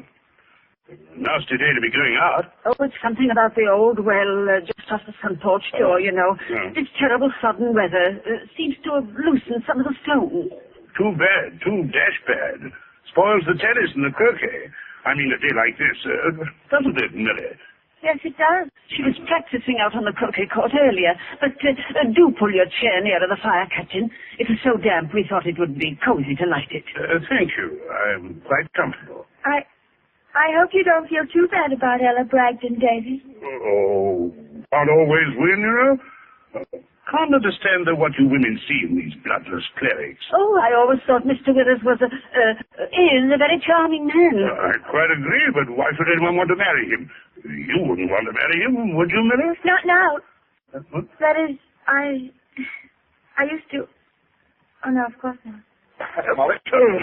Yes, Princess, good Lord, man, you come on fairly suddenly. I suppose I did. You don't mind this old double-barrel shotgun, do you, Smollett? I've been working on it, sir. Might I have your attention for a minute? There's something on the sun porch I'd like to show you. Yes, of course. Smollett, George and I went out to see if we could shoot some rats which had been driven out of the old well by the high water. We were afraid they might get into the house. But you must listen to me very carefully, or you'll be shot. By accident. Fancy, what's the matter with you? You heard me ask as you came in who would kill Withers. You also heard Millicent make a comment. An unguarded comment. Well, what of it? Very little, unless you were to hear that Withers had met with a violent end this afternoon, and that, my dear Smollett, is what you're going to hear. What? Withers dead? Yes. Who killed him? Millicent. Good Lord. Oh, shut up, sniveling Millie. Yes, it's a mess. And of course you would have remembered and guessed. Oh, maybe, yes, I suppose I should. Therefore, you constitute a problem. Why did she kill him? It's one of those disgusting things. Pitiable, too, I think. She deluded herself that he was in love with her. Good heavens. Really, yes, of course I see. He told her about the Davis girl, Ella Bragdon Davis. I understand. I have no wish, as you will comprehend, that she should be proved either a lunatic or a murderess. I could hardly go on living here after that, could I? Besides, I'm rather fond of Millie. Quite. On the other hand, you know about it. Yes, I see that makes me a problem. You were wondering if I could keep my mouth shut. If I promised? I'm wondering if I could believe you. But if I promised? If things went smoothly, yes. But not if there was any sort of suspicion or any questioning. You would be afraid of being an accessory. I don't know. I do. What are we going to do? I can't see anything else. I mean, you'll never be fool enough to do me in. You can't get rid of two corpses. Well, I regard it as a better risk than the other. It could be an accident. Or you and Withers could both disappear. There are possibilities in that. Listen, you can't... I can. But there may be a way out. There is, Smollett. You gave it to me yourself. I did? What? Well, you said you would kill Withers. You have a motive. Oh, look here now. I was doing it. Smollett, I can't trust you. You must trust me. Or else I will kill you now in the next minute. I mean that.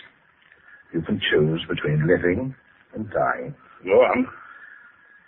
There's the old well just outside the front porch door. That's where I'm going to put with us. No one outside knows he's come up here this afternoon. No one will have a look there for him unless you tell them. Now, you must give me evidence that you have murdered Withers.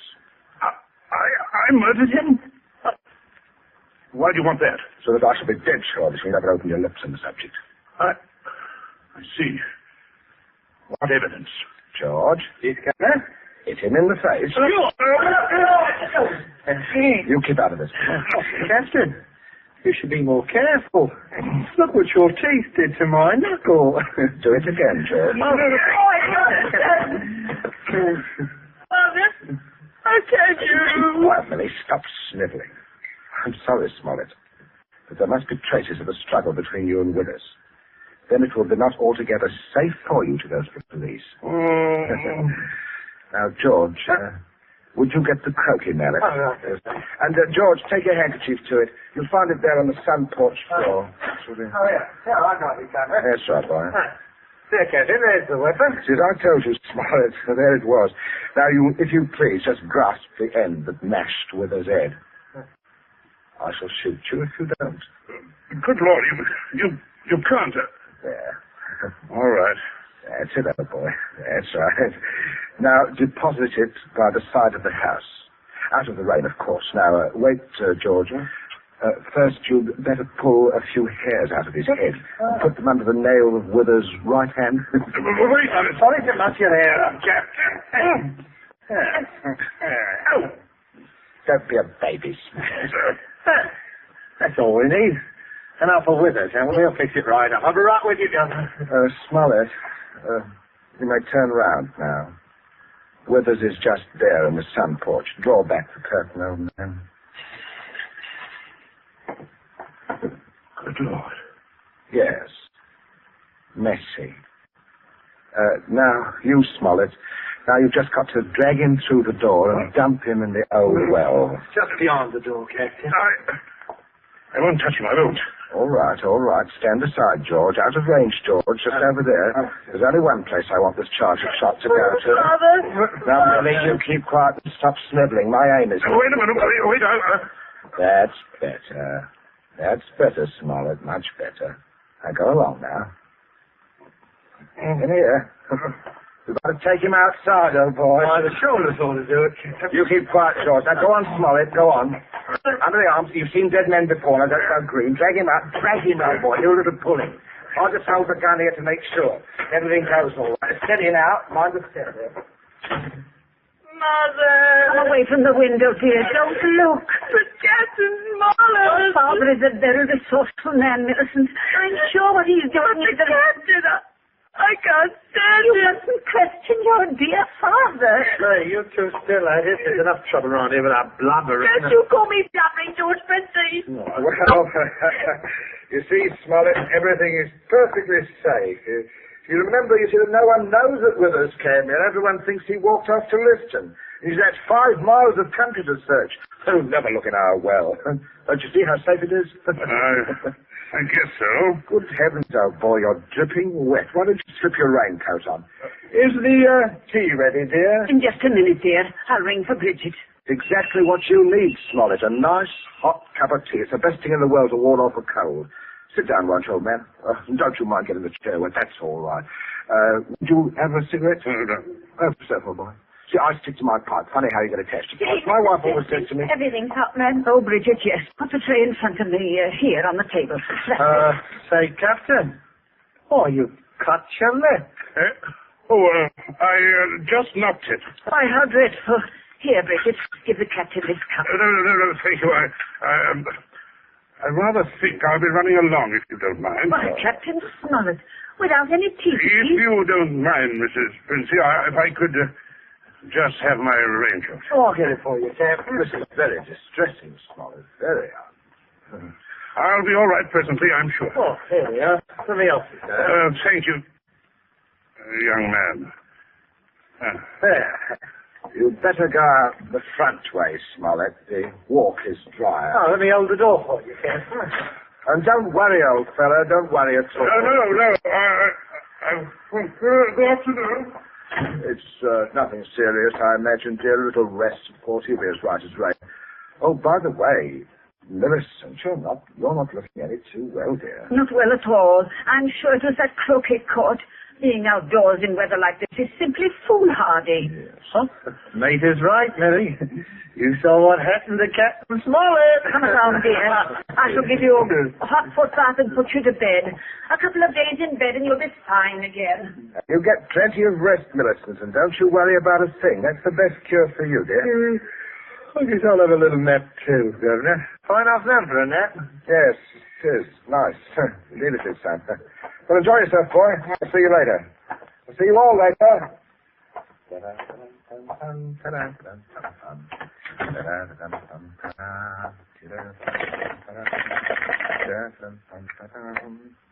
number, please.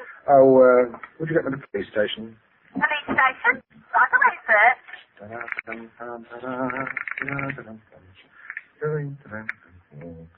Police headquarters, Sergeant Yancey speaking. Hello, Sergeant. This is Princey of Abbott's Road. I believe you know me. Oh, indeed I do, Mr. Princey. Sergeant, a rather horrible thing has just occurred. Quite extraordinary. It's murder, in fact. Murder? I'm afraid it looks rather bad. Well, it's a close friend of ours, unfortunately. We saw him do it. I think you'd better send someone over right away. Oh, man should be there right about now, Mr. Princey. I beg your pardon? I say our man should be there now.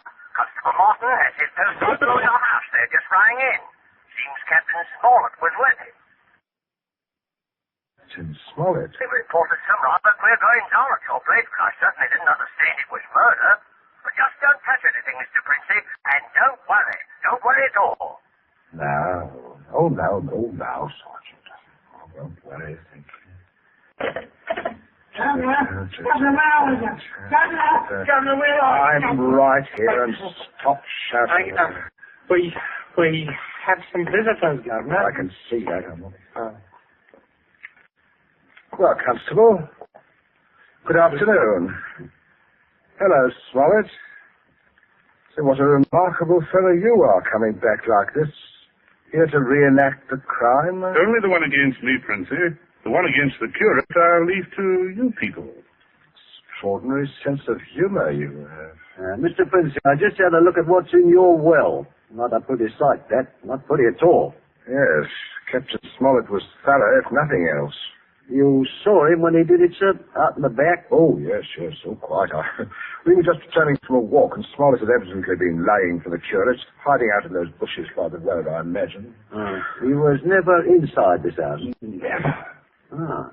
And you say, Captain? I say that while I was inside this house, a guest of the family, I was coerced into dragging the curate's body outside and dumping it in the well. Oh, there we are. Well, not entirely, Constable. I'll just remove my raincoat here and demonstrate how damp I got my clothes when I went outside without it. Now, that's interesting, isn't it? He undoubtedly removed his coat at some point between here and your post. I might as well tell you that his weapon, a red croquet mallet, is out by the side of this house. I shouldn't be at all surprised that you find his fingerprints all over it. All over the end of the mallet, Constable. The end that mashed Withers' head. Not the end I'd have to grasp in order to do the mashing. That's a decent choice, Smollett, but it won't work. There must be other evidence, Constable. You'll undoubtedly find it when you examine the body. He means the hair under Withers' nails.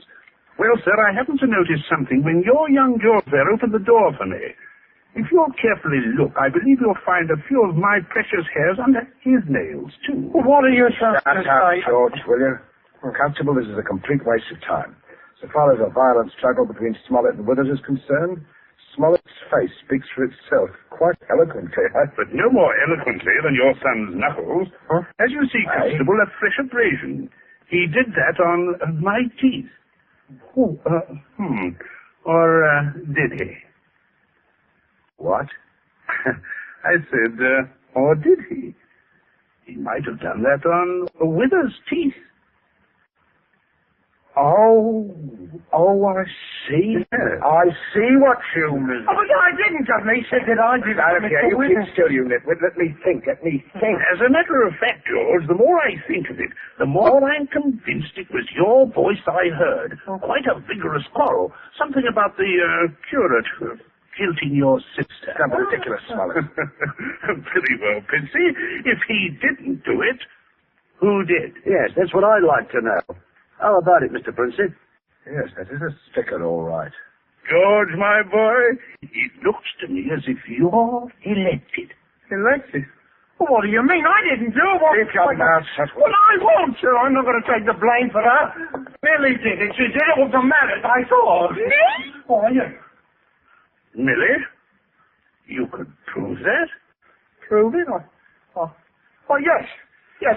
Her fingerprints on the mallet. Why, sure. Okay. Don't you remember when you made me touch the mallet, when you picked it up with your handkerchief? George, I'm sure you wiped that handle clean. Oh, well, I can hardly expect you to remember that if you can't even remember killing the curate. I told you to keep still, George. I am thinking. Well, Guthrie, you're not going to let him say that. As long as I can remember, George, you have been a trial and tribulation to me. What? You shouldn't have done it, George. Oh. You shouldn't have done it. Now it's all in a nice hot cup of tea. Warm the cockles they are. Very good for you, mother.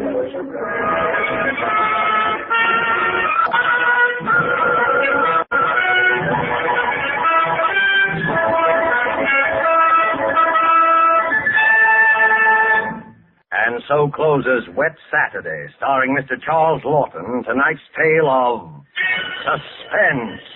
Presented by Roma Wine. R-O-M-A. Made in California for enjoyment throughout the world.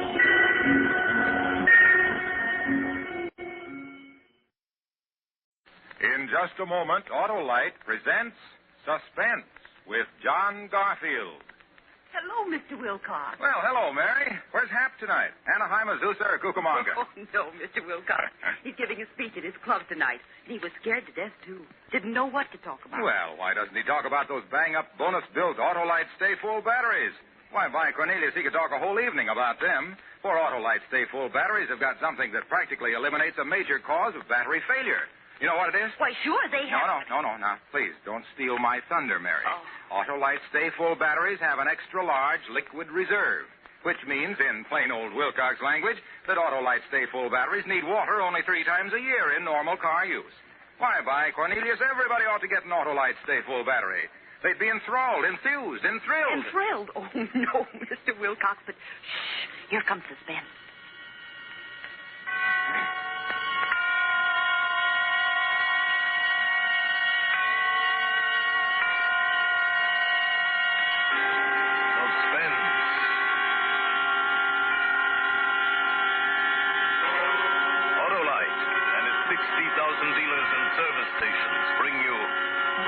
Outstanding theater of thrills. Starring tonight, Mr. John Garfield in Anton Leader's production of Death Sentence. A tale well calculated to keep you in suspense.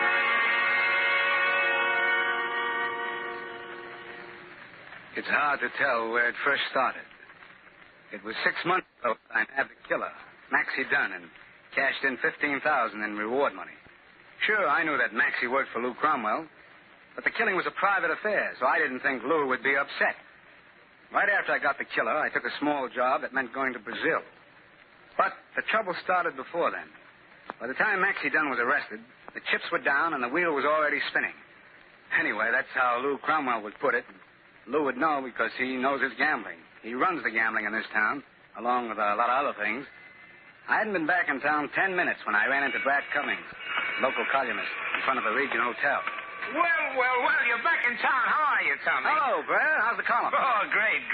Don't even have to write it anymore. I'm reusing last year's stuff. Say, Tommy, I'm just going to a cocktail party in the hotel. Come along. Whose party? Lou Cromwell's. Hey, he'll be surprised to see me. Oh, he'll love it, Tommy. Come on. Okay, let's go to your party.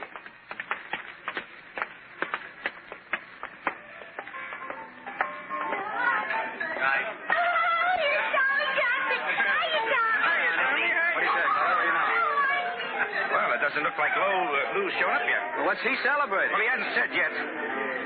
Say, why'd you come back, Tommy? Why shouldn't I? It's a nice town. Sure, except when Lou Cromwell doesn't want it to be. Meaning? Oh, nothing much.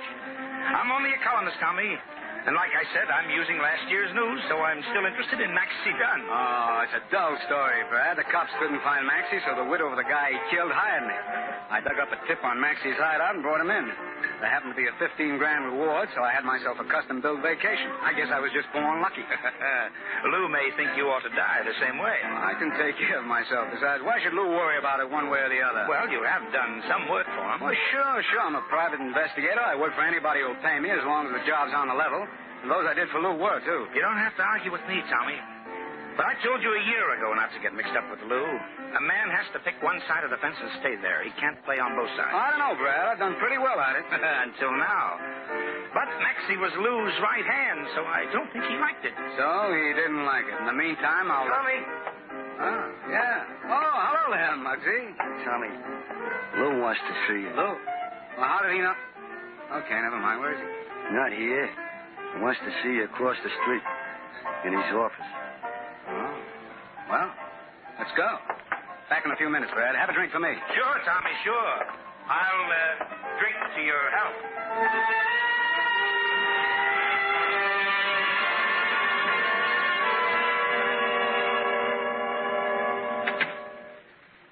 How are you, Lou? Well, Tommy, nice to have you back with us. Nice to be back, Lou. Seems to me you heard pretty fast about me being in town. You know how it is, Tommy. People drop in here and gossip, and I hear things. Sit down. Thanks. Cigarette? Sure. Have a nice vacation? Good enough. I guess you're just naturally lucky, Tommy. A long vacation and $15,000 to spend. Now me, I didn't get a vacation. I had to work pretty hard, and it cost plenty trying to save Maxie Dunn. And now it's very inconvenient finding someone to take his place. Well, if you're offering me the job, I'm not interested. I'm glad to see you haven't changed. But seriously, Tommy, you shouldn't have turned Maxie in. Oh, I'm sorry I inconvenienced you. No, it's not only that. You know how it is in this racket. Either you keep rolling sevens and stay on top, or you're on the bottom. It don't look so good for me to let one of my boys take a rap. Oh, he had it coming. Possibly. Maxie was dumb to pull that personal job.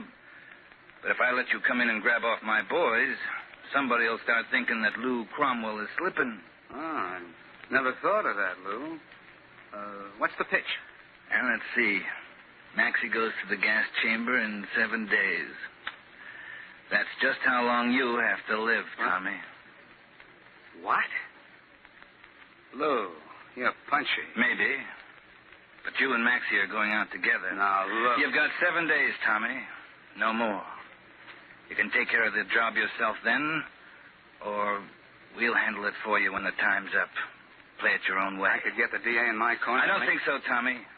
You and I have just had a friendly talk. Nobody's made any threats. Besides, you won't win playing that way. Maybe. And maybe there are other ways to play. Not this time. You know, I like you, Tommy. Ordinarily, I'd even like to see you win. But once in a while, the house has to rake in a few chips to stay in business. Yeah, but you better tell the house man to keep his foot off the brake. I'm playing to win, Lou. I knew you would. That makes it more interesting. I get tired of playing with plain suckers. Well, I got a party across the street. Care to come along? I've already been there. It's not much of a party. It'll get better. I'll see you around, Tommy. Don't start brooding about the 7 days. Make the most of them. Oh, you need any money? No, thanks. I'll make out all right. Good. Go out and have some fun. It's a great life, Tommy, as long as it lasts.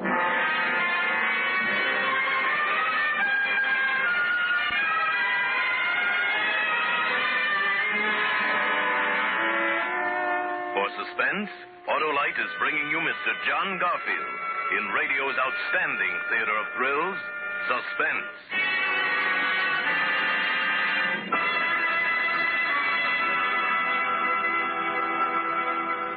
Say, Mary, let me tell you about a most wonderful experience I had this afternoon. Why, sure, Mr. Wilcox. Well, I drove my car into a nearby service station, and the attendant, new man, you see, he said, check your battery, mister? Well, by Cornelius, this is the chance I've been waiting for ever since my grandfather traded his horse for a Stanley steamer.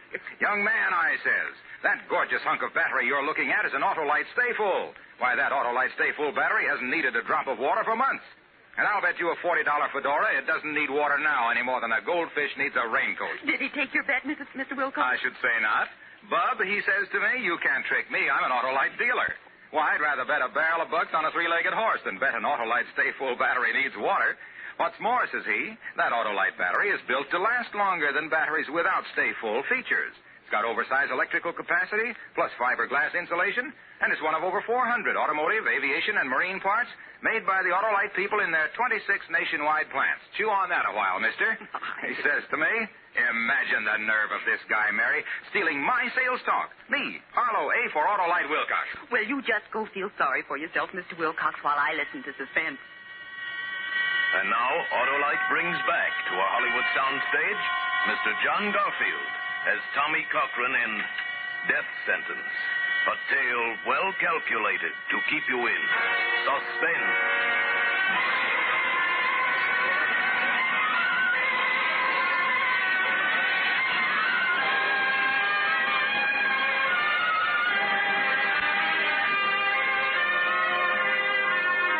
Seven more days to live.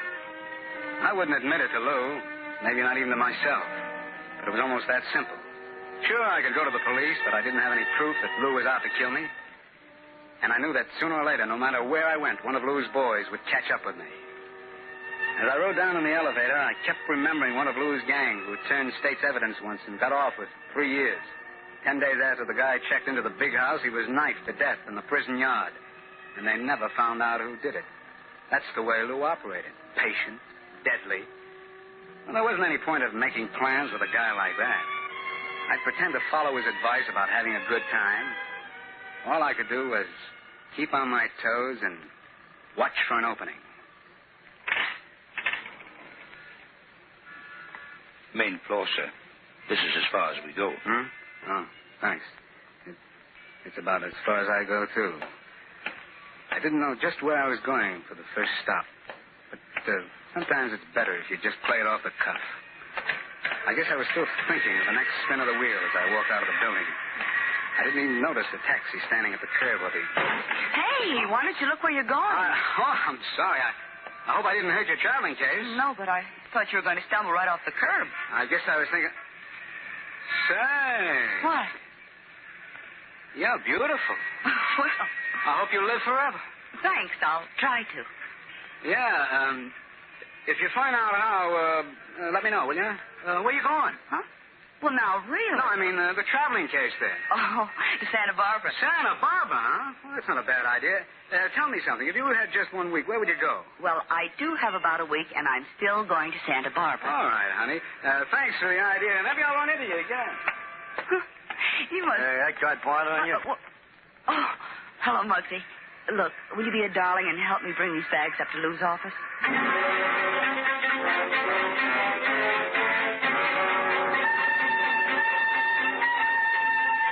I threw a few things into a bag and headed for Santa Barbara.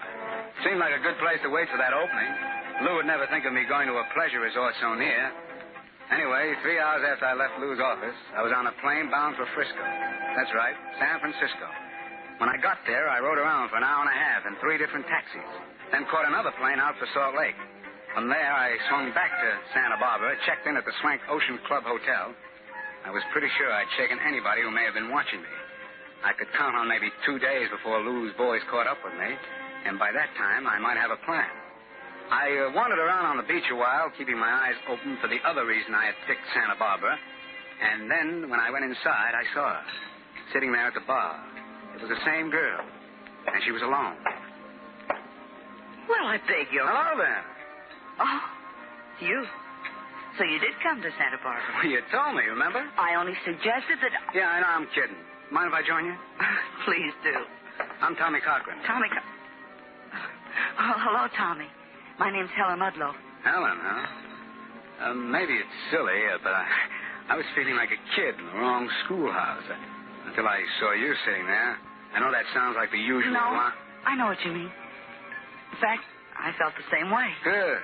So now we're both happy. I guess we are. Are you here on vacation? Not exactly. I retired yesterday. What about you? I guess I retired, too, in a way. I've seen you somewhere, Helen, but I just can't remember. Probably in a show. I'm a dancer. Sure, that's it. In Top of the Roof last fall. Bad guess. That was my kid sister. She had a second lead in it. I'm strictly chorus. Strictly chorus?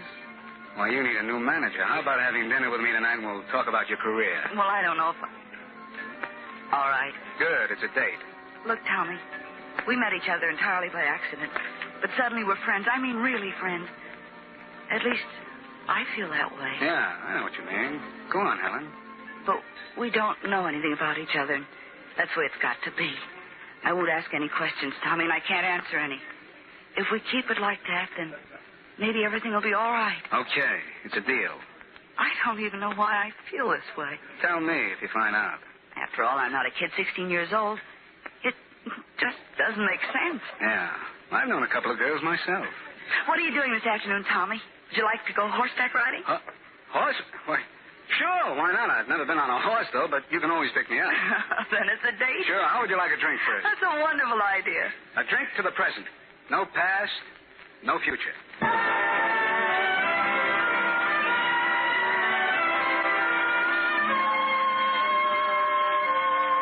So Helen and I rode horseback in the afternoon, had dinner together, and then danced until early morning. It was great, except that it's hard to be with a girl like that and not talk about the future.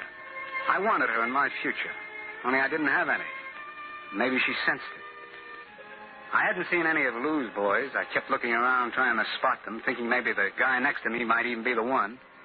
I kept trying to forget them, and it wasn't too hard with Helen around. She was someone I'd been looking for all my life, and now maybe I'd found her too late. Every minute had to count, and I was still waiting for an opening.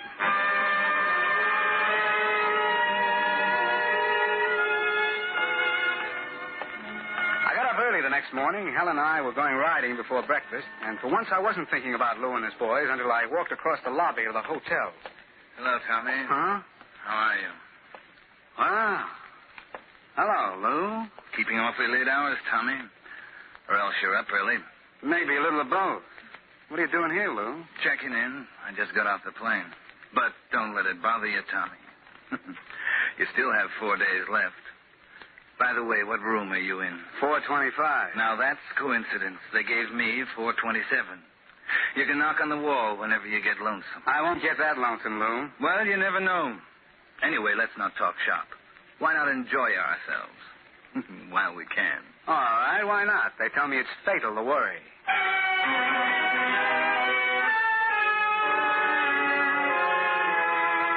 I didn't see him again that day. Helen and I took that ride, went swimming in the afternoon, and then drove down the beach for dinner. The next day was about the same, except we ended up at the hotel for dinner and dancing, of course. Funny, I'd never cared much about dancing before. You know, you're very good at it, Tommy. Even terrific. Dancing? Uh-huh.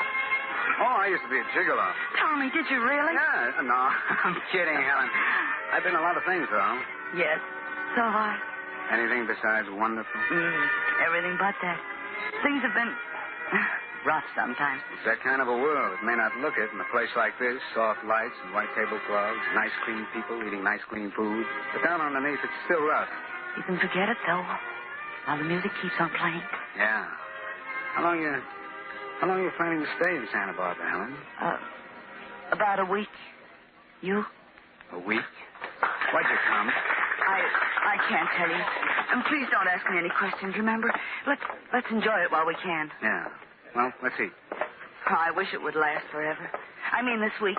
Maybe this is forever, honey. Here we are. No, thanks, Tommy. What's this? You didn't order champagne, did you? No, they must have made it. Oh. I sent it over, Tommy. I thought you might like it. Nice of you, Lou. Thanks.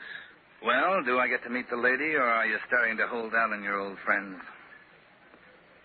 Helen, this is Lou Cromwell, Miss Ludlow. How do you do? You two make a lovely couple. You both seem to be having a lot of fun out there on the dance floor. That's right, we were. I'm glad to hear it. Have all the fun you can while you're here. Life's too short to waste any of it. Don't you think so, Tommy?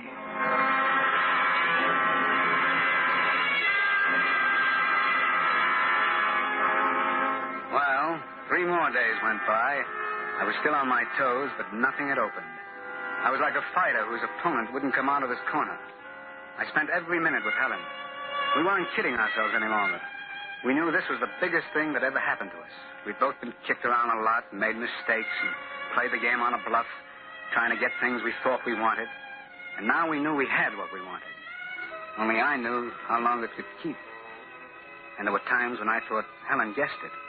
Maybe it was because she didn't ask any questions, as though she already knew the answers. Finally, it was nearly noon of my 6th day. I had a date for an early lunch with Helen, so I walked down the hall to her suite. I guess I was about 10 feet away when her door opened. All right, honey. And we'll leave it that way. Just see that you deliver in 2 days. Thanks, Lou. I'll try to. Tommy. You haven't changed rooms, have you, Lou? Tommy, it's all right. I knew Lou before I came here. That's right, Tommy. Helen and I are old friends. Oh? I thought I introduced you. That was just a little idea of mine. I've got to run along now, Helen, unless Tommy has something he'd like to talk over. No, Lou, just run along real fast. Take it easy, Tommy. It may not make you live longer, but you'll be happier. See you around. Would you like to come in, Tommy? Thanks. All right, let's have it. How do you happen to know Lou Cromwell? Tommy, doesn't everybody know Lou or know of him? Yes, but you know him. How come? Well, I was a dancer. I met him somewhere. You know how it is. Yeah, I know how it is. Why didn't you tell me the other night when he sent us the wine? He obviously didn't want me to, and I don't see how it mattered. What did he mean before about you delivering in 2 days? Tommy, I can't tell. Why don't you leave it that way? I can't answer questions. You've got to, Helen. You know how I feel about it, and I thought you felt the same way. Oh, Tommy. It's too late now for that no-question stuff. I don't have the time. You've got to answer. Please, try to understand, Tommy. I came here in the first place because of Lou, because he forced me to. What do you mean he forced you? Because of my sister. What are you talking about? It's true, Tommy. She's just a crazy kid, and she got mixed up in something. Lou could make it tough for her if he wanted to. I mean really tough. Okay, so he forced you to come here. Why?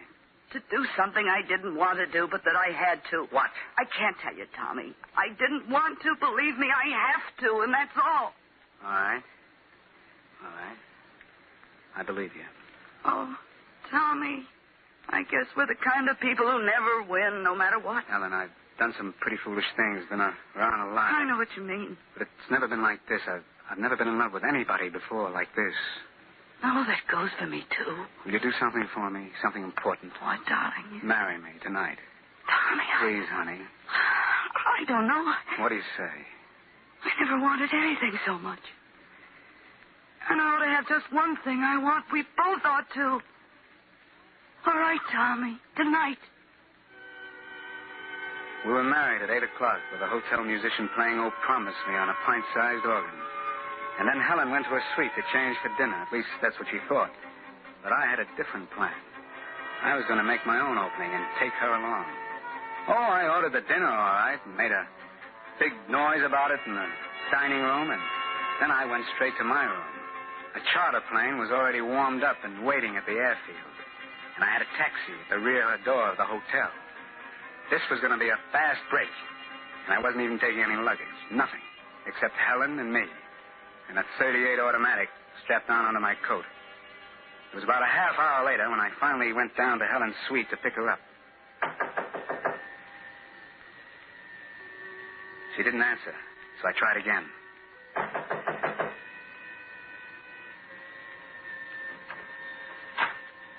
The door was unlocked. Helen? It's Tommy, Helen. She wasn't in the sitting room or the bedroom, so I finally opened the door to the bath. I looked around, but she wasn't in sight. Then just as I started to leave, she fell. She'd been propped up in the tub behind the shower curtain. But she fell out, hitting with a horrible limp sound. She was dead. Strangled.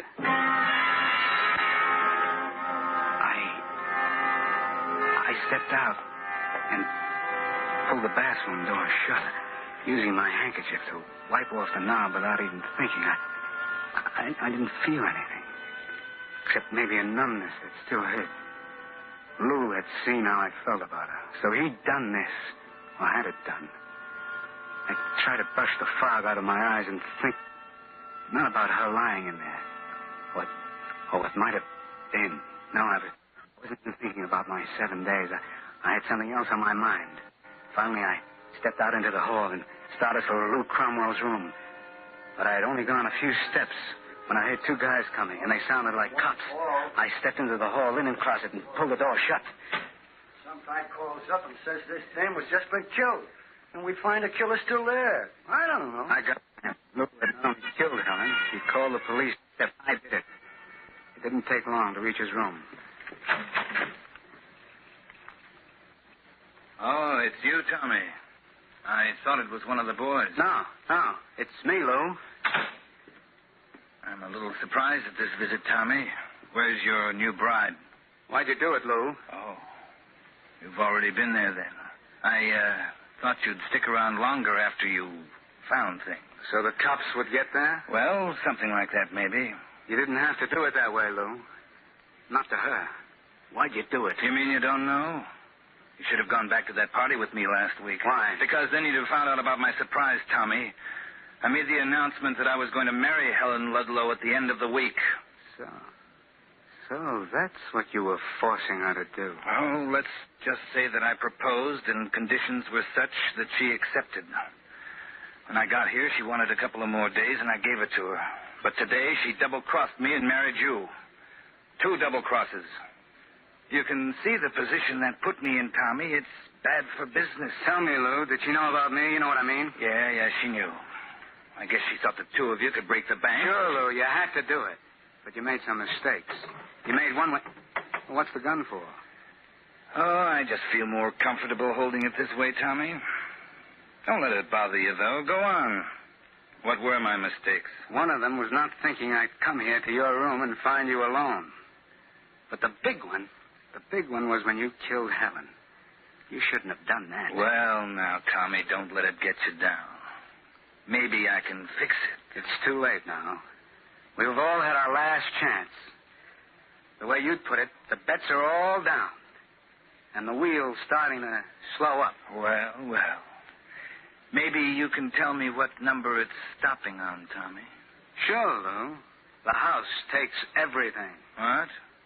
It's already stopped on double zero.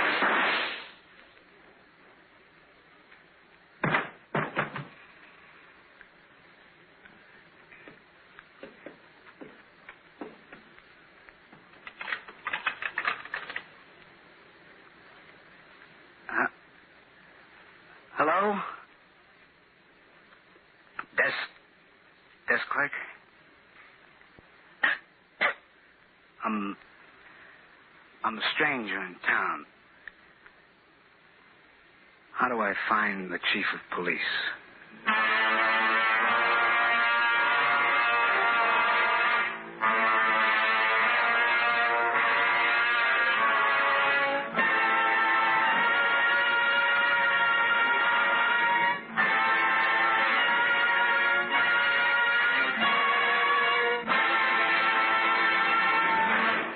Thank you, John Garfield, for a splendid performance. Mr. Garfield will return in just a moment. Mr. Wilcox, you look all out of breath. Did Suspense get you? Me? Out of breath? Why, I only need 3 breaths a year in normal Wilcox use. What? I mean, Autolite stay-full batteries need water only 3 times a year in normal car use. My, I'm glad you got that straightened out. Well, friends, here's something I'm really straightened out about. If you mean to make the most of your next battery buy, if you want to practically banish one cause of battery failure, then hie yourself down to your nearest Autolite dealer bright and early tomorrow morning and get your car a brand new Autolite stay-full battery.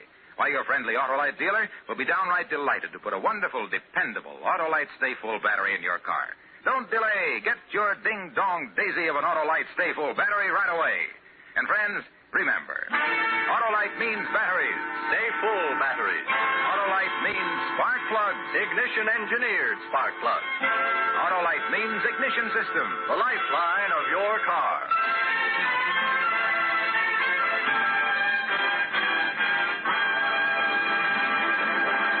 And now, here again is Mr. John Garfield. It's been a great pleasure to appear here tonight with this great cast of suspense actors.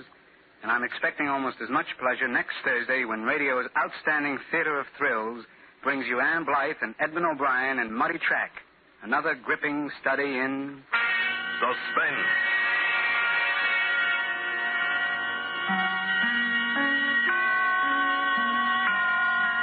John Garfield will soon be seen starred in the Roberts production Force of Evil, presented by Enterprise Studios and released through Metro-Goldwyn-Mayer. Tonight's suspense play was written by Lou Lusty and Les Crutchfield, with music composed by Lucien Moraweck and conducted by Lud Bluskin. The entire production was under the direction of Anton M. Leader.